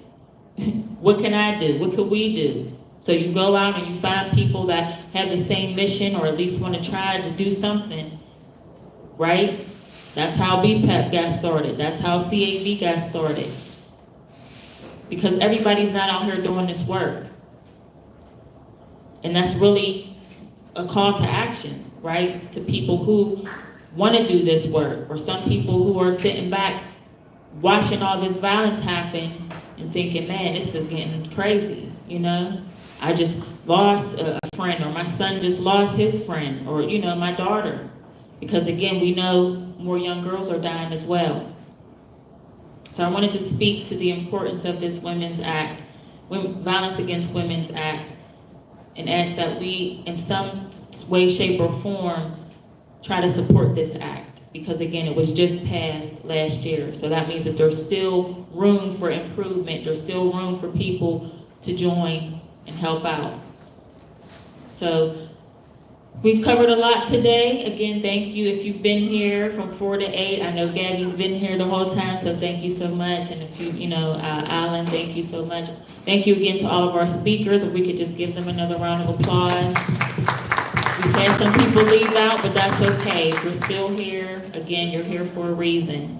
So I just want to start off by asking, do you feel like you learned something today? By a show of hands? Oh, yeah. You feel like you learned something today? Okay. And as a result of all of these stories, whether you heard the first story all the way through till now, or you came in the middle, or you came in towards the end, again, these are people's lives. You know, these are people that actually experience these things. So I just want to ask, how does that make you feel? Knowing that you can be sitting next to somebody who is a survivor of some form of violence, right? So that's kind of what we're going to take our conversation into when we break into our groups. Just really, what does this summit mean to you? What did these discussions and these stories and these speakers, what did that mean to you? And how did it affect you personally? So again, I will not keep you long. We have a finish time of around 8 o'clock. We're at 7:20. So if anybody has anything that they want to add or share, I ask you now to come up. Reverend Michelle.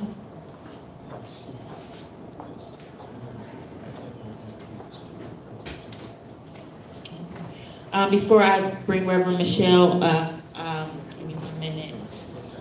These were the action steps that we came up with from our last Community Peace Summit, which was on February 23rd. We had that one over at the UPMC Neighborhood Center. And we had our breakout groups at the end. And these were a few of the topics and things that people felt after they heard all the powerful stories from our first summit. So did everybody get one of these in your folders? If you could check now, please. If not, I will have my daughter Bree pass them around. And she shakes her head now.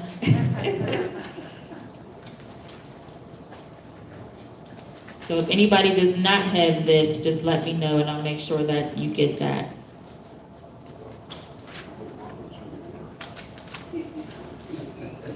But all right, Reverend Michelle, you had something you wanted to add? I just want to clarify for our audience, because it's going to be on YouTube, right? The document is available on the website www.b-pep,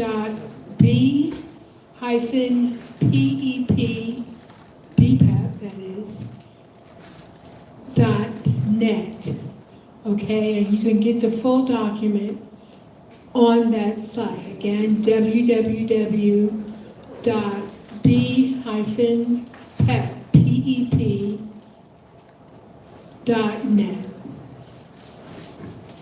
Thank you so much, Reverend Michelle, for sharing that. So again, that's www.b-pep.net. pep.net for our full CAV Strategies for Change document. It's a very powerful document. I encourage everyone to look through it, but also take the time out to look through the executive summary version as well, because this is a very, a shortened version basically of the full document. So, again, thank you. Does anybody else have anything they wanted to add from today? Or I love hearing, the feedback early from everybody in the room. I want to break out maybe 2 big sections. Yep, so that's what we're going to do now. So last summit, we created our community action team. We call it our CAC team.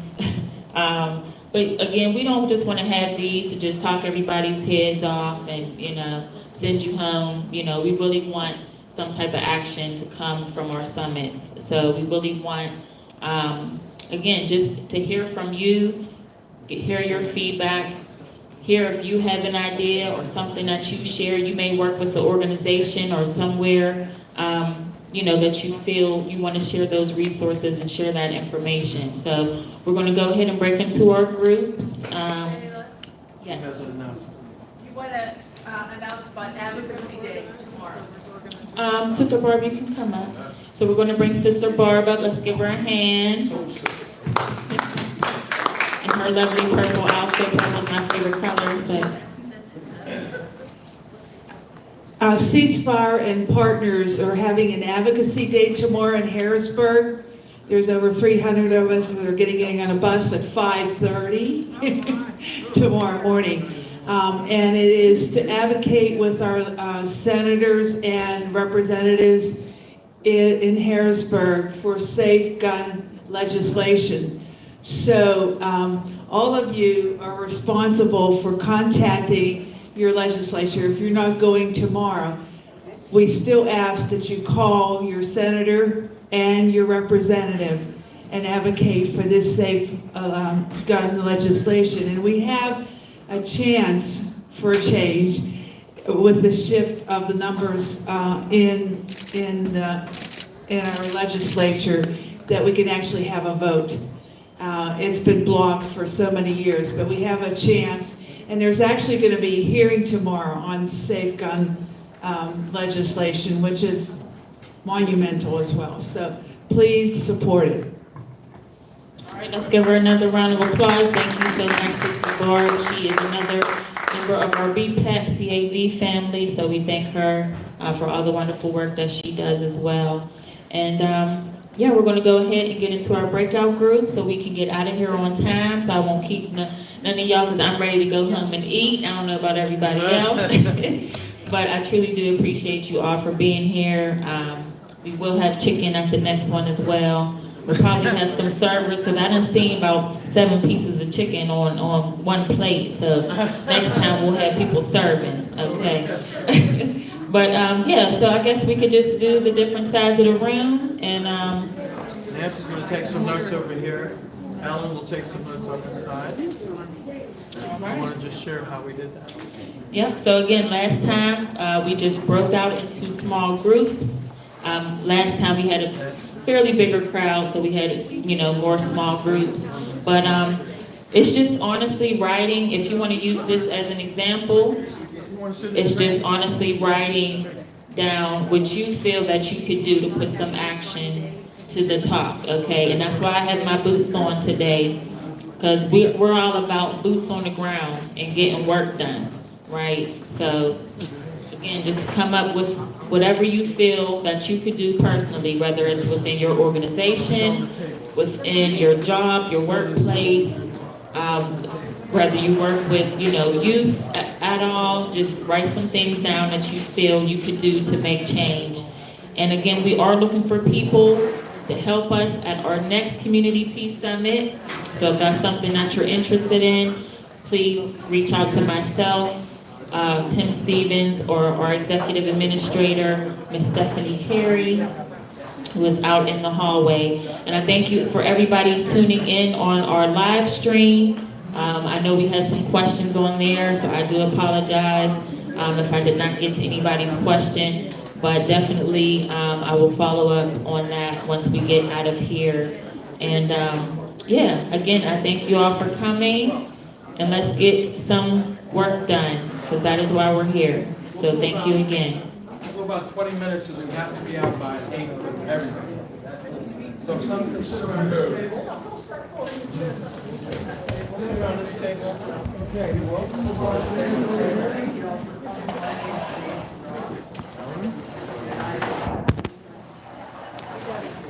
Let's give a hand for Shayla, by the way, for coordinating the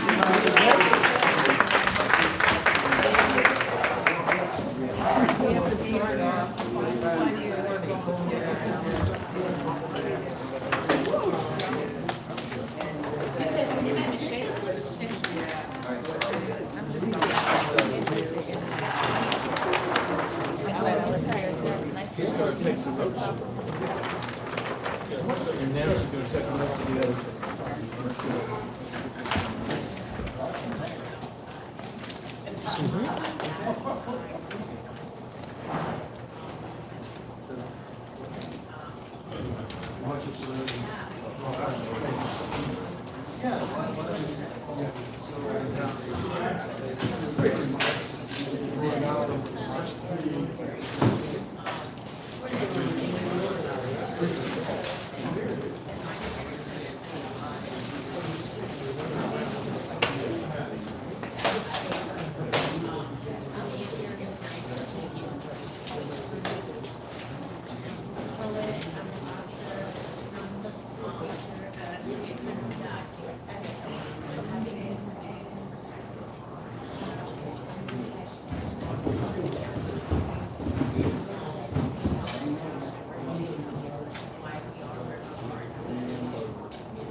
By the way, so we don't, but they have to be on. If you want to do something, follow up. You may especially this is different from science. Check off what you may have ordered. But think carefully so we can get it. All right, like this. Okay, go ahead. And the purpose is to come up with, we have strategies in the job. And hopefully, let me ask you a question. Are you able, this is feedback, are you able to access to your phone?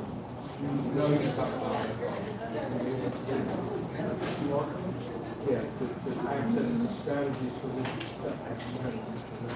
You want to make sure this works. The Q code at the bottom are the sections that we discussed.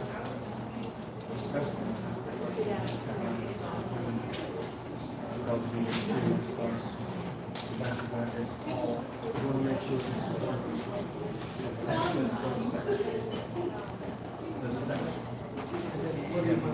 We want to make sure this is working. We want you to come up with something. We have the strategies for the document. We don't need to create strategies. We understand how do you put the strategies into action. Some of what you heard tonight with regard to this level of violence. How do we have action that people can leave, that we can actually move on?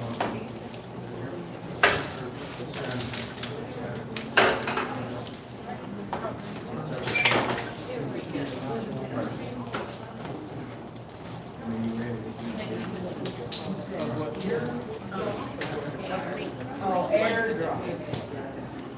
I do know what that is. I didn't know what airdrop was.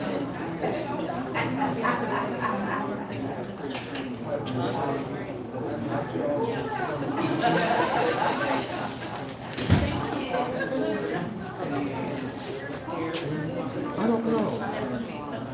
That was so Brand new, that I just